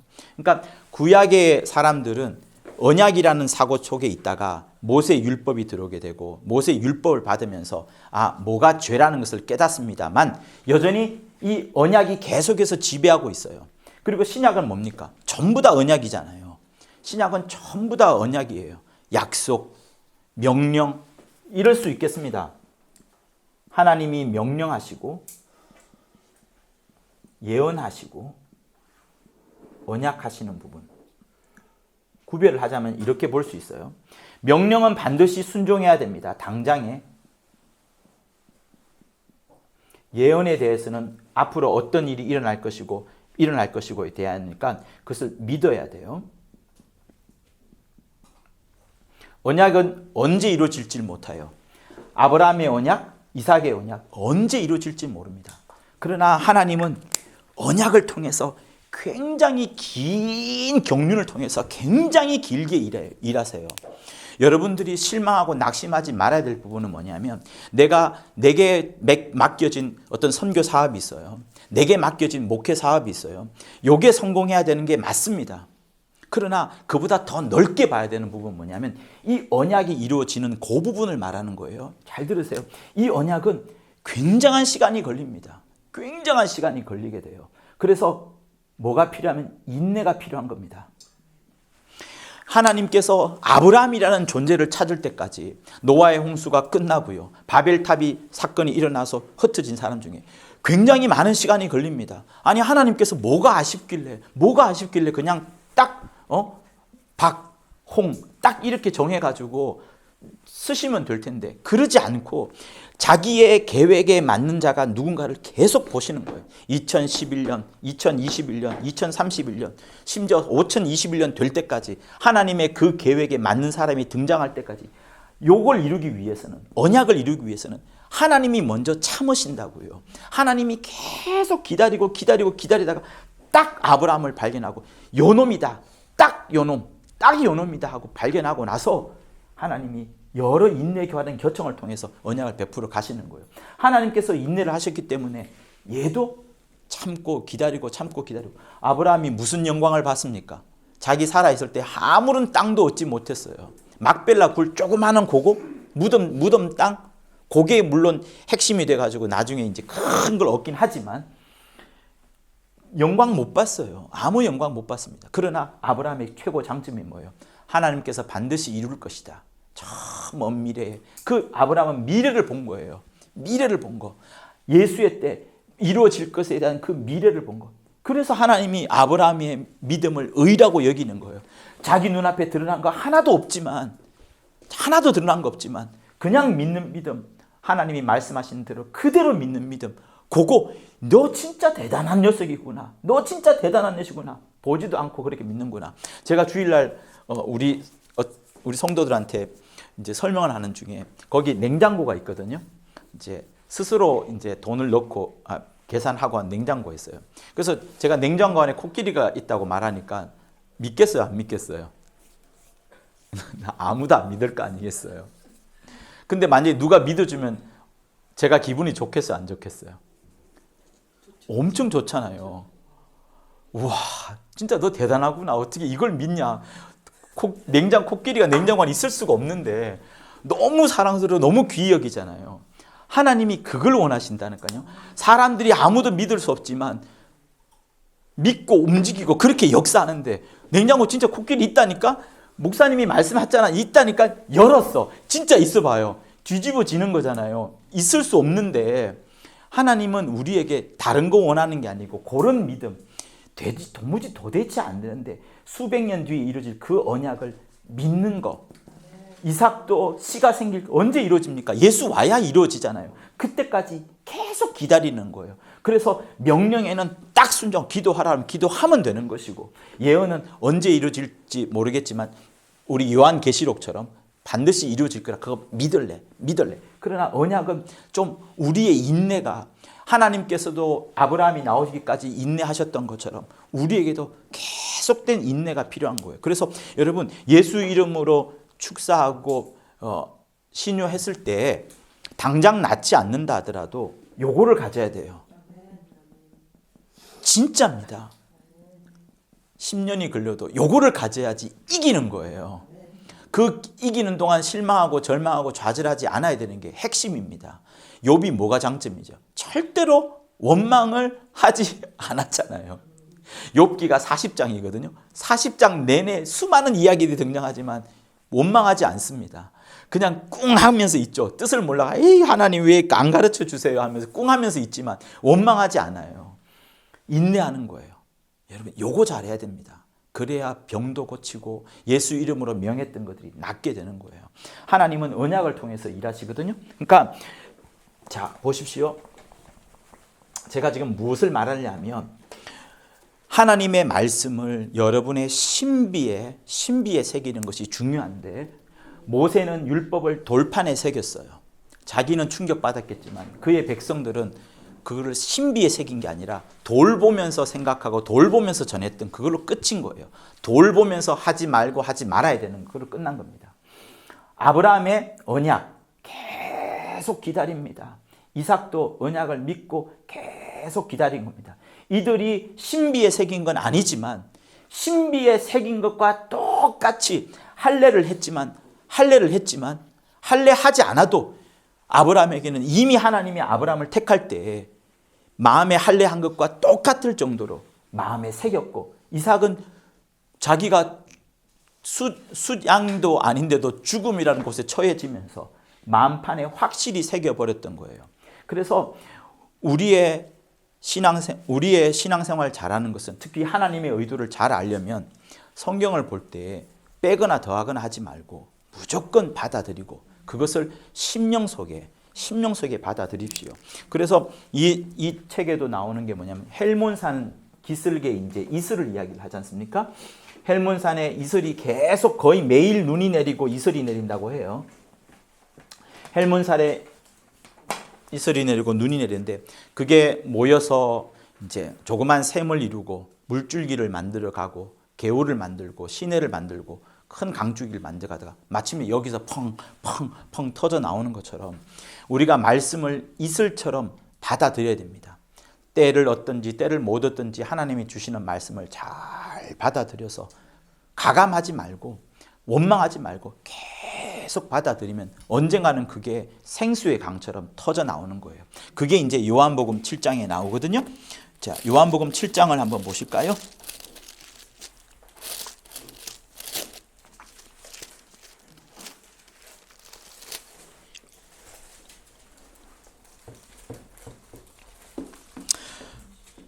자, 37, 8을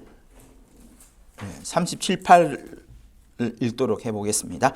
명절 끝날 곧 큰 날에 예수께서 서서 외쳐 가라사대 누구든지 목마르거든 내게로 와서 마시라. 나를 믿는 자는 성경의 이름과 같이 그 배에서 생수의 강이 흘러나리라 하시니. 자, 이거는 이제 성령을 말하는 겁니다. 여러분 모두는 다 성령을 모셨어요. 성령은 우리에게 예수께서 친히 하신 말씀을 이르신 말씀을 생각나게끔 하고 또다시 기억나게끔 하신다고 말씀을 하십니다. 그래서 요한복음 14장 26절에는 보혜사 곧 아버지께서 내 이름으로 보내실 성령, 그가 너희에게 모든 것을 가르치시고 내가 너에게 말한 모든 것을 생각나게 하시리라. 전부 예수의 말을, 예수의 했던 말을, 예수의 했던 모든 것들을 성령이 가르치시고 생각나게 하신다고 말합니다. 그리고 다른 데 보면은 예수의 모든 말은 결국 누구의 말이라고요? 아버지의 말이라고 하는 겁니다. 이 범위 내에서도 삼위가 하나가 되시는데, 성령이 여러분들에게 일러줘야 되는데, 성령이 여러분들한테 일러주는데 그 성령이 일러주는 것을 평소에 여러분들이 말씀을 읽으면서 이슬처럼 풍성히 받아들이는 것이 필요한 거예요. 그래서 여러분 주일날 우리에게 주어지는 어떤 공간들 속에서 이 주일이 사실 굉장히 중요합니다. 하나님이 정하신 날이기도 하고 복을 명하신 안식일을 또 포함하는 그런 위대한 날이기도 하고요. 그리고 이때 많은 사람들이 모이고 이때를 위하여서 목사님들이 일주일 내내 준비하고 기도하고 공부하고 또 영감을 구하고 하지 않습니까? 그러니까 이 일주일날 주시는 말씀은 정말 성령도 역사하시고 목사님도 역사하시고 성도들도 앞에 와서 들을 자세가 되어 있고 하기 때문에 그 주일날 들려지는 말씀은 여러분들에게 정말 이슬도 굉장히 굵은 방울로 여러분들에게 다가오는 거예요.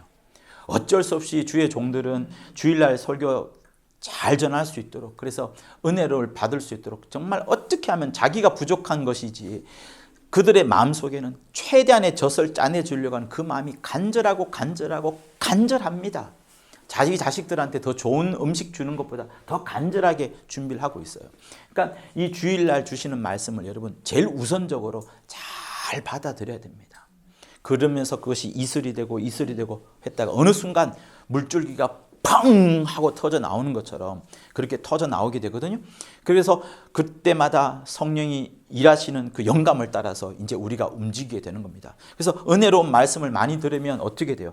아, 목사님이 지금 나한테 죄 짓지 말라 말 안 했지만 이상하게 그 말 들으면서 며칠 전에 또 몇 년 전에 있었던 그 일이 생각나게 되고 자기를 굉장히 힘들게 하는 그 부분이 생각나서 아, 다시는 그러지 말아야 되겠다 결심하는 이런 일들이 많았지 않습니까? 그죠?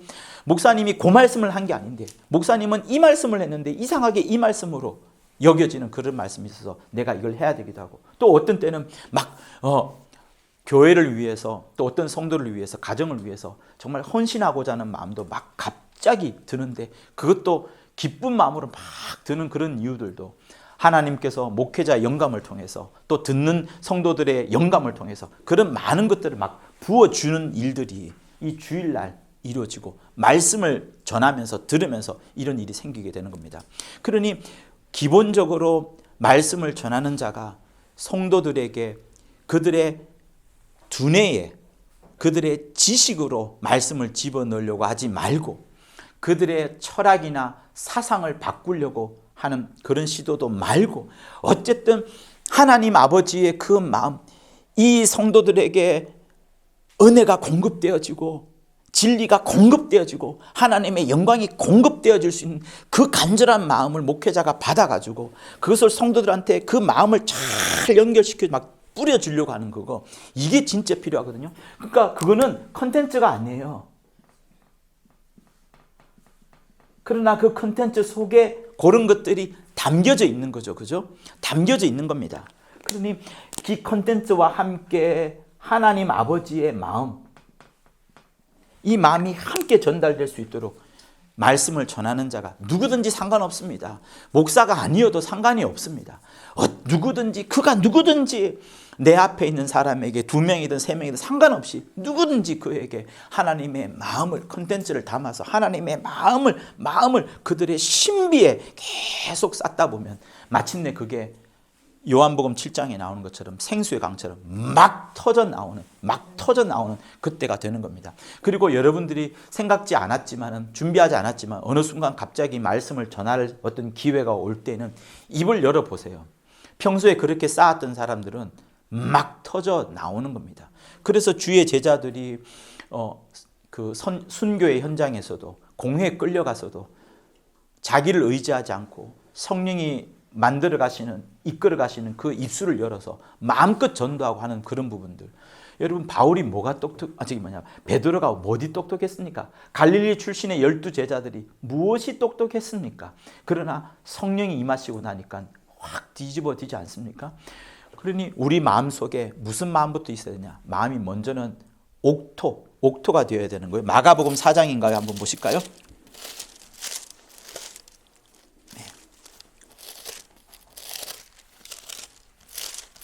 마가복음 4장.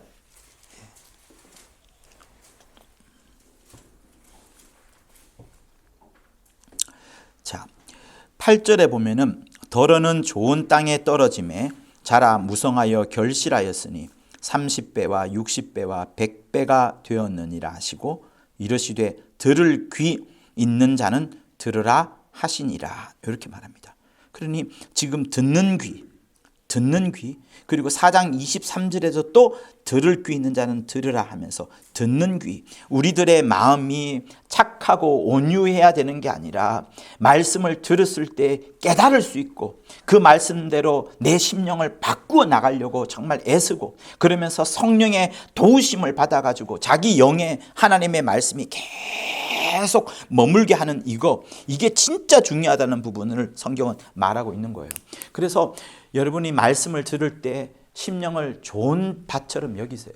아무리 어려운 말씀이 있다 하더라도 불평이나 의심하지 말고 그대로 받아들이세요. 그가 나보다 나이 어린 사람이라도 그가 하나님의 말씀을 하는 거라면 받아들이십시오. 그러면 그게 나한테는 이슬처럼 잔잔히 남아있다가 굵은 방울이 되고 물줄기가 되고 막 넘쳐나오는 시내가 되고 콸콸 품어져 나오는 폭포처럼 이제 역사가 되어져 가는 겁니다. 하나님의 말씀을 정말 여러분의 심령 속에 옥토처럼 옥토가 되어서 좋은 밭이 되어서 그렇게 받아들일 수 있도록 하시고, 요한복음 14장 26절에서 읽었던 처럼 성령이 여러분들을 바꾸어 나갈 수 있도록 그렇게 움직이시는 여러분 모두가 되실 것을 예수 이름으로 부탁을 드립니다. 자, 그래서 이 책에서 한 가지 이제 지금 우리가 논의하고 있는 부분과 조금 상관이 없는 그런 부분들이 있는데, 자, 가룟 유다가 설명 책에 있기 때문에 말씀드릴게요. 이제 은 30으로 예수를 팝니다. 그러니까 예수는 사람들의 눈에 도무지 죄악이 없을 정도로 오직 하나님 아버지만을 소개했던 분이세요. 율법과 배치가 되는 그런 말을 하실 정도로 하나님에 대해서 자세히 가르쳤고 하나님과 자기를 동일시할 만큼 굉장히 하나님에 대한 소개를 많이 했습니다. 그러나 율법에 비추어서 그를 책망할 수 있는 방법이 없었어요. 한편으로는 신성 모독과 같은 발언을 하는 것처럼 율법사들이 느꼈지만 그것만으로는 충분한 증거를 잡을 수가 없기 때문에 예수를 죽일 수 있는 방법이 없었어요. 그래서 가룟 유다가 다른 생각을 하는 거죠. 예수를 이 재판으로 막 몰아가면 예수가 죄가 없으니까 재판으로 막 몰아가면 결국 그 재판을 통하여서 예수가 죄가 없다는 걸 다 밝혀질 것이고 그러면 예수의 위대함들이 드러날 것이 아닌가라는 아주 인간적인 생각을 하는 겁니다. 근데 그를 넘기는 방법이 없기 때문에 은 30이라는 구조를 생각해내는 거예요. 이게 뭐냐면 노예의 값이에요. 종의 값입니다. 돈을 줘버리면 그 사람을 향하여서 이제 노예가 되기 때문에 노예는 때려도 되고 심지어 죽여도 되는 것이 당시의 하나의 풍습이었습니다. 가룟 유다가 이 은 30을 주고서 팔지 않습니까? 팔고 나서부터 사람들이 생각하는 거예요. 지금 이제부터 예수를 이제 자기들 마음대로 요리할 수 있게 되었구나. 기존에 있는 율법이나 기존에 있는 대제사장의 어떤 자기들의 구조 속에서는 예수를 죽일 수 있는 방법이 없었어요. 근데 가룟 유다가 요거를 팔면서 노예로 만들면서 예수를 이제 마음껏 요리를 하는 겁니다. 노예이기 때문에 이 관을 씌워도 되고 채찍질해도 되고 심지어 팔아도 되고. 그래서 이제 마가복음 한번 보실까요? 네. 마태복음이겠죠. 26장을 한번 보실까요? 네.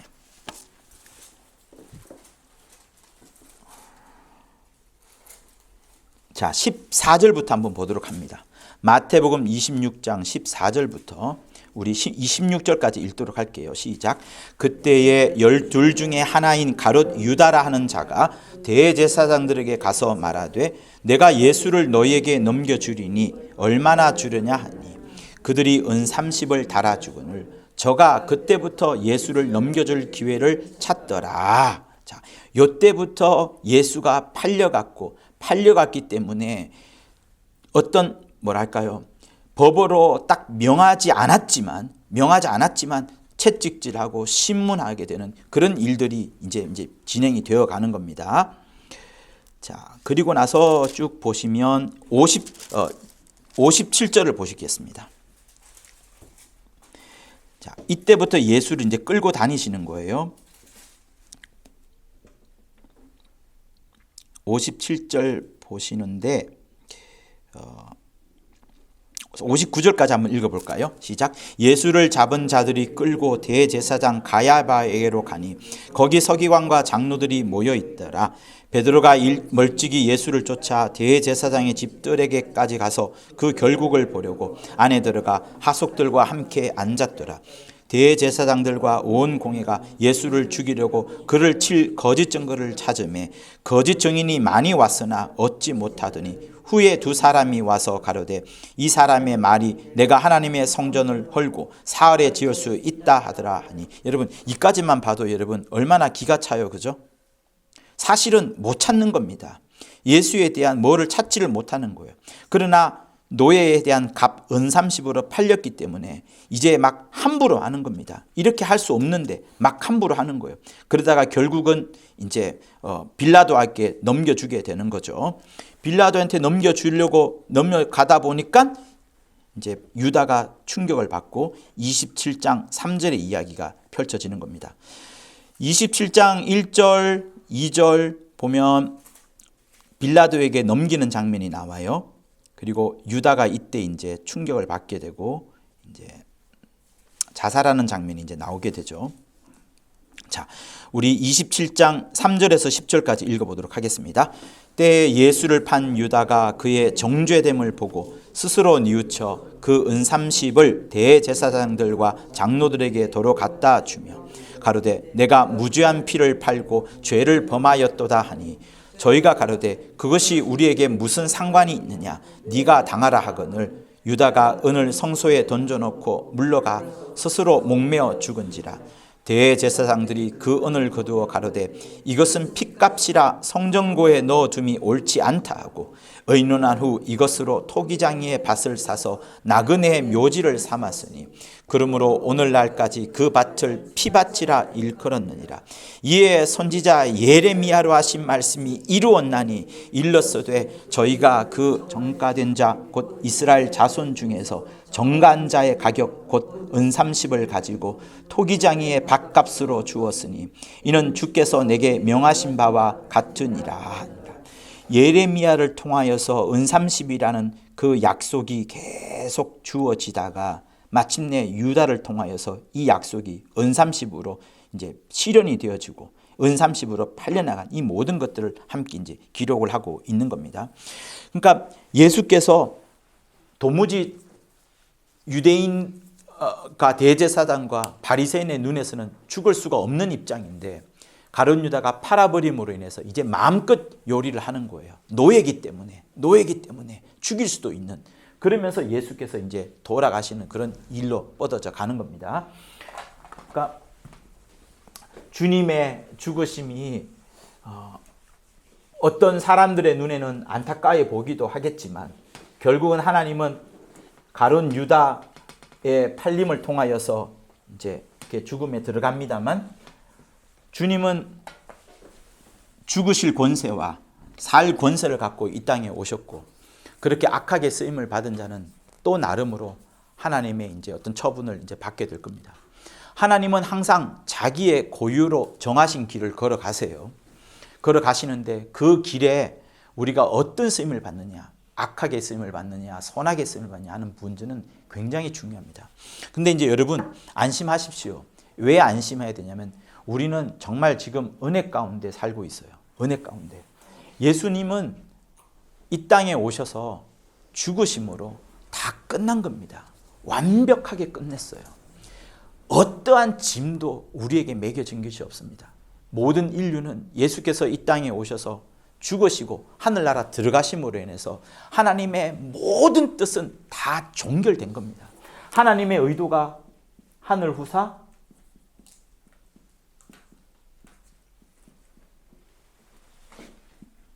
마귀 진멸 인간 구원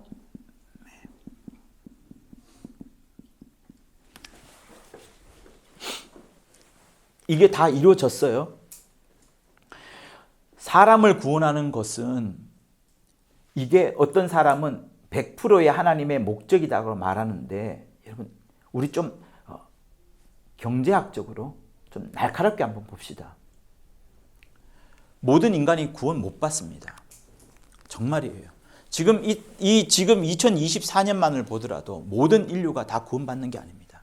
여전히 하나님을 강하게 대적하는 사람도 있고 마귀보다 더 악랄하다고 여겨질 만한 그런 사람도 보여질 만큼 있어요. 인간 구원은 100%인 것 같지만 사실은 100%가 아닙니다. 왜냐하면 여기에는 얘네들의 의지가 있어요. 아니 나는 하나님 싫어. 어떡합니까? 안 됩니다. 그러니까 하나님의 목적은 인간을 구원하고 인간을 건지고자 하는 그 하나님의 엄청나고 크신 사랑이 담겨져 있어요. 그러나 여기에 100%의 하나님의 의도를 다 두신 게 아닙니다. 하나님의 의도는 인간이 없이도 펼쳐지고 마귀라는 천사의 존재가 없이도 펼쳐지는 거예요. 하나님은 정말 하나님 자신을 가장 사랑하십니다. 그러면서 시작인 거예요. 그래서 아들에게 하늘을 후사로 주려고 하는 이 부분. 이 부분은 보세요. 새 영적 존재 중에 하나님 아버지와 하나님의 아들의 관계예요. 새 영적 존재 중에 하나님에 관한 부분입니다. 요거는 타락한 천사니까 하나님과 천사에 대한 관계예요. 새 영적 존재 중에 천사에 대한 관계. 요거는 하나님과 사람과의 관계.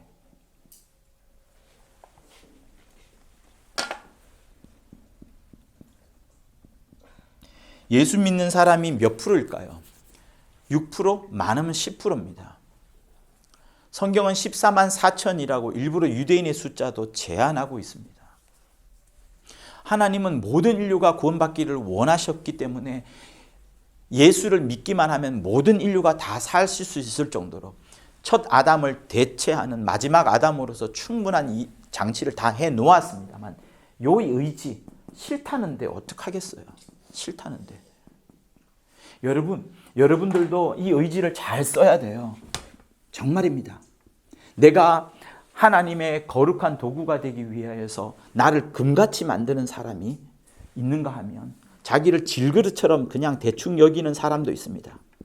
금같이 여기는 사람은 자기의 과거가 중요한 게 아니라 지금과 미래의 일을 중요시 여겨서 내가 단 한순간이라도 하나님의 거룩한 쓰임이 받기를 원합니다.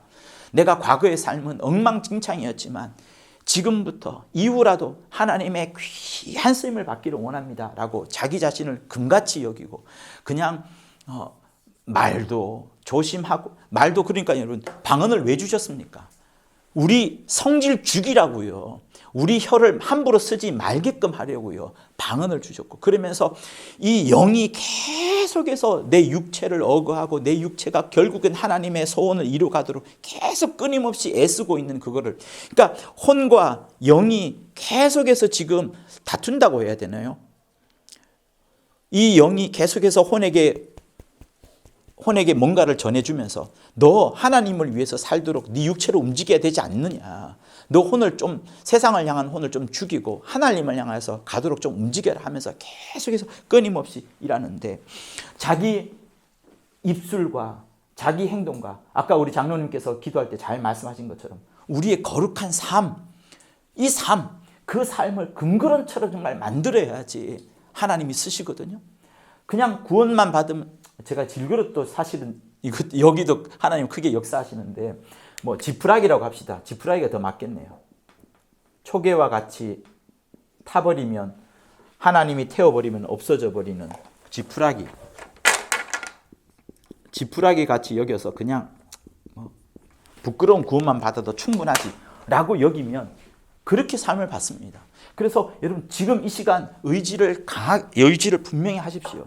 나는 하나님이 거룩하게 쓰시는 자로 하나님의 복을 전하는 정말 아름다운 그릇으로 쓰임받기를 원합니다 하면 자기의 입술과 자기의 삶과 자기의 물질 씀씀과 자기의 시간들과 자기의 어떤 육체를 향한 여러 흥미들을 다 바꾸어서라도 저 하늘을 향한 흥미를 갖도록 이렇게 바꾸어 나가면 금그릇이 되어서 하나님이 쓰시는 그릇이 되는 겁니다. 멋진 그릇이 되는 거예요. 물론 이 금그릇도 또다시 말씀드리지만 스크래치가 있어요. 금 같은 것도 있을 것이고 그러나 어쩌랍니까? 더 이상 어찌할 수 없는데 그래도 스크래치가 있고 좀 금이 갔더라도 나는 지금부터라도 금그릇처럼 쓰임을 받겠습니다라고 하면 하나님은 쓰시는 거예요. 그래서 있는 자에게 더 있게 합니다. 여러분 그거 잊지 마세요. 하나님은 하기 싫은 사람은 억지로 하지 않는다니까요. 엄청난 분이십니다. 하나님에게는 부요해요. 너무너무 부요해요. 있는 자에게 더 있게끔 하시고 없는 자에게는 쓰기 싫어? 그럼 주세요. 네 거 아니니까 주세요. 있는 자에게 더 부어 부리시는 거예요. 우리 의지를 잘 발동해야 됩니다. 근데 자기가 구원받는 것도 싫다 그러면 어떡하겠습니까? 그러니까 하나님은 여기서는 당신의 일을 다 하신 거예요. 예수 그리스도를 보내주시면서 당신의 일을 다 하셨고 우리에게 뭘 요청하지 않습니다. 이 의지를 요청한다는 게 뭐예요? 믿기만 해라고. 아브라함처럼 냉장고 안에 코끼리 있다 그러면 믿으면 되잖아. 왜 그거 안 믿고 봐야만 된다고 하냐.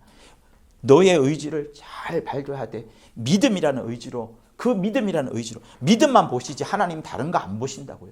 구원에 있어서는 다른 거 안 보십니다. 물론 하나님의 일을 하는 데 있어서 직분자를 하나님이 쓰실 때는 그 사람의 이제 그 그릇을 봅니다. 그릇을 보기 때문에 구원에 있어서는 하나님의 은혜로 다 끝나는 겁니다. 그러나 직분에 있어서 뭔가의 일을 할 때는 그 은혜를 넘어서서 그 사람이 하나님의 공의에 맞고 하나님의 뜻에 맞고 사람들이 볼 때도 와, 이 정도면 정말 주의 종이 맞구나라고 여길 정도의 그 그릇을 만들어 가야 돼요. 그러니까 구원에는 하나님의 은혜만이 충분한데 하나님의 직분에는 이 은혜가 작동하는 게 아니라 공의가 작동하는 거예요. 자기의 수고, 자기의 기도, 또 하나님의 영감 받는 이런 것들이 다 필요한 겁니다. 아시겠죠? 구원에는 하나님의 은혜만 필요한 거예요. 그래서 이 구원 받고 은혜만 살아도 충분합니다. 괜찮습니다. 그러나 주의 신령한 일을 하기 위하여서 이 은혜에 더하여서 우리의 수고와 우리의 노력이 이제 여러분들이 금그릇처럼 하려면 필요하니까 그런 거예요. 그래서 여러분의 의지를 잘 쓰십시오. 잘 쓰십시오. 잘 써가지고 지푸라기 같은 그런 삶으로 여러분의 나머지 인생을 보낼 게 아니라 금과 같은 삶으로 여러분 인생을 보내야 됩니다. 저는 요즘 기도될 때 계속 20년이라는 기도가 제 입술에서 계속 나와요. 아마 20년 정도만 열심히 사역을 할 것 같다는 생각이 들고 20년 안에 베레아의 이 메조짐이라는 그 단어를 또 공부하셔야 하시는데 메조짐을 잘 하기를 제가 기도하고 있는데요. 이 의지, 여러분의 의지를 잘 쓰셔가지고 이 의지가 있으면 하나님의 부어주시는 그 은혜대로 하나님의 나를 쓰시고자 하는 그 직분을 향한 그 사모함대로 자기를 금그릇처럼 준비를 하면 하나님이 필요할 때 물질도 주시고 사람도 붙여주시고 공간도 주시고 다 하시는 겁니다. 그 아들을 아끼지 아니하시고 우리 모두를 위해서 내어주시니까 그 아들과 함께 이 모든 것들을 주시지 않겠느냐라고 말씀하셨어요. 그러니 반드시 하나님이 다 주신다라고 여러분 약속을 믿으시고 아들을 받았으니 약속을 믿으시고 성령의 인도함을 따라서 자기 의지를 이 금그릇처럼 만들어 가야지 정말 훌륭한 선교사, 훌륭한 직분, 훌륭한 전도사님, 훌륭한 장로님, 훌륭한 목사님, 훌륭한 주의 종들이 되어 가는 겁니다. 그러니까 여기까지는 그렇게 하나님이 보시는 거예요. 그러나 나머지 이 두 문제는 하나님이 100% 이루어 가시는 겁니다. 예수께서 이 땅에 오셔서 죽으셨습니다. 마귀 권세 아래 눌려서 죽으셨습니다. 이 중의적 해석인데요. 죽으셨지만 그 사망 권세를 깨뜨리면서 얘는 지금 박살이 난 거예요. 아, 내 모든 예봉은 꺾였구나. 내 모든 화살은 꺾였구나. 나는 이제 불못에 들어갈 일만 남았어. 100% 이루어진 겁니다. 예수께서 하늘에 들어가셨기 때문에 이 약속도 100% 이루어진 거예요. 그러니 주님은 아쉬운 게 없어요. 이제 아쉬운 게 하나도 없습니다. 그래서 주님이 부활하시고 난 다음에 제자들 앞에 나타났을 때, 두려움에 있는 제자들 앞에 나타났을 때 너희에게 뭐가 있을지어다? 평강이 있을지어다. 2번을 말씀하십니다. 주님의 마음속에는 초 기쁨이 충만할 것이고 저 하늘에 온 천지 만물에 충만하신 아버지께서는 그보다 더 큰 기쁨이 아들이 다 이뤘다니까요. 이제 끝난 거예요. 완전히 끝난 겁니다. 남은 거는 이제 남은 사람들 주님이 오시기 전까지 몇 명을 더 구원하느냐. 이방인들에게는 수도 없는 수를 유대인들에게는 14만 4천 그것 보면 이제 끝나는 거예요. 그거는 이제 우리에게 매겨진 하나님의 새로운 은혜가 되는 거죠. 이 약속 이루어졌고 이 약속이 이루어졌기 때문에 하나님은 더 이상 아쉬울 게 없는 겁니다.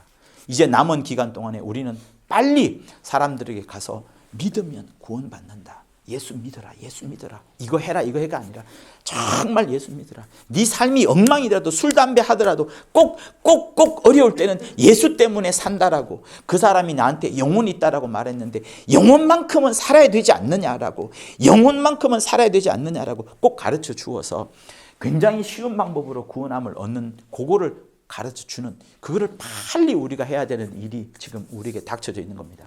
그러니 여러분의 마음 속에 여러분의 심령 속에 오늘 이 책은 이제 못 하겠네요. 시간이 없어가지고 할 수 있으면 하고요. 심령 속에 신비에 여러분의 신비에 하나님의 말씀을 새겨 넣으십시오. 항상. 그래서 저는 우리 아이들한테 아침에 일어나면 무조건 성경 한 절만 읽어라 말하거든요. 그게 습관이 되면 돼요. 일어나자마자 성경 한 절입니다. 성경책 툭 펴고 한 절. 근데 내 아이 중에 지키는 아이가 딱 2아이만 지켜가지고 마음이 아프긴 한데 막내 아이는 그렇게 잘 지켜요. 그러니까 한 절 읽는 거 여러분 몇 분 걸립니까? 몇 초도 안 걸려요. 그러나 그게 여는 순간, 열려고 하는 아침에 생각하는 순간, 그리고 뭐 읽든 안 읽든 여는 순간 벌써 하나님이 역사하시는 거예요. 그래서 그렇게 하나님의 말씀을 사모하고 말씀이 들어올 때는 정말 귀히 여기고, 내게 말씀을 전하는 자가 목사님이든 아니든 상관할 것 없이 말씀을 전하는 자는 여러분 정말 젖을 짜내주듯이 간절히 전해주는 겁니다. 그것을 전해주는 자보다 200% 받으려고 막 스폰지 수천 개를 갖다 놓은 것처럼 그렇게 해서 받아들일 때 그 사람에게는 큰 은혜가 넘치게 되고, 그렇게 신비에 쌓아 놓았던 말씀은 나중에 헬몬산에서 쭉쭉쭉 내려오다가 마침내는 터지고 막 터지고 막 터지고 물샘이 터지는 것처럼 성령의 강력한 역사가 나타나는 겁니다. 그때 수많은 영감들이 생각나는 거예요. 그래서 여러분, 많은 사람들이 그런 말을 해요. 시몬에 대해서. 아유, 감독님, 원로 감독님 이 책도 중복되고 저 책도 중복된다라고 말하는데, 여러분 그거는 뭘 잘 모르는 내용입니다. 이 성경책 얼마나 많이 중복돼요. 성경책하고 신문책하고 비교하면 말이 안 되지만 의도적으로 그렇게 요 책에는 인간에 대해서만 쓰겠어, 요 책엔 천사에 대해서만 하고 쓰면서 연구하면서 쓴 책이 아니에요. 자기의 영감을 주는 대로 막 써내려간 책이기 때문에 오히려 다 읽으면 훨씬 더 풍성합니다. 지금 우리가 4월 달에 이루어지는 그 심포지엄 할 때도 그냥 읽을 때는 여러분 한 50%만 이해를 했어요. 근데 그거를 종이에 써내고 발표하려고 아주 딱 요약하니까 이게 50%가 아니라 한 110% 이렇게 뻗어나가요. 110% 배웠을 때 요 50%에서 이해되지 않던 난해 구절들이 이해가 된다고요, 여러분. 이해가 돼요. 그 풍성한 이해가 어떤 걸 안겨주냐면, 내가 다른 사람들보다 조금 뭔가를 더 알아서 이게 아니라 하나님은 정말 위대하시구나. 하나님은 그 역사를 베풀기 위해서 우리에게 엄청난 은혜를 주셨구나. 아까 여기 인내 말했던 것처럼 하나님이 아브라함을 기다리기까지 엄청나게 기다리고 또 기다렸구나. 하나님의 인내가 이 정도인데 나는 어느 정도 인내해야 되느냐, 이런 것을 배우게 되는 겁니다. 그래서 여러분, 이 베레아 온강 속에 스며있는 하나님의 의도를 잘 배우셔가지고 여러분 모두에게 성령이 막 마음껏 역사하시는 놀라운 역사가 여러분 삶 가운데 막 터져나가고, 또 여러분이 손대고 있는 중국과 또 여러 나라들, 그 나라들 또 지도자들에게도 그냥 인간 구원만으로 끝나지 않고 그 넘어서의 100% 이루어 가신 하나님의 놀라운 역사를 소개해 주시면서, 하나님은 아쉬울 것 없다. 이제 아쉬운 대상은 우리여야 된다. 더 하나님을 향하여 팔을 벌리고 더 갈급해하고 하나님을 향하여서 정말 궁구하는 마음으로, 바짝 엎드린 마음으로 그렇게 살아야 되지 않느냐라고 막 가르쳐주는 그런 여러분이 되시기를 예수 이름으로 부탁을 드립니다. 하나님의 의도를 통하여서 하나님의 말씀이 더욱 여러분의 신비에, 여러분의 두뇌나 여러분의 노트북이나 여러분의 컴퓨터가 아니라 여러분의 심장에 새겨지는 귀한 역사들이 진리로 막 여러분의 피 속에서 흘러가는 놀라운 역사들이 펼쳐지기를 예수 이름으로 부탁을 드립니다. 아멘. 자, 우리 주기도문하고 마치도록 하겠습니다. 하늘에 계신 우리 아버지여, 이름이 거룩히 여김을 받으시오며 나라의 임하옵시며 뜻이 하늘에서 이룬 것 같이 땅에서도 이루어지이다. 오늘날 우리에게 일용할 양식을 주옵시고, 우리가 우리에게 죄 지은 자를 사하여 준 것 같이 우리의 죄를 사하여 주옵시고, 우리를 시험에 들게 하지 마옵시며 다만 악에서 구하옵소서. 나라와 권세와 영광이 아버지께 영원히 있사옵나이다. 아멘. 맞습니다.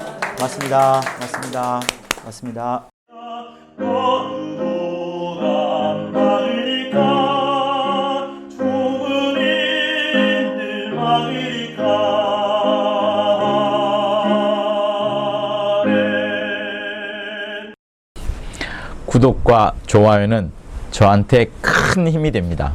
고맙습니다.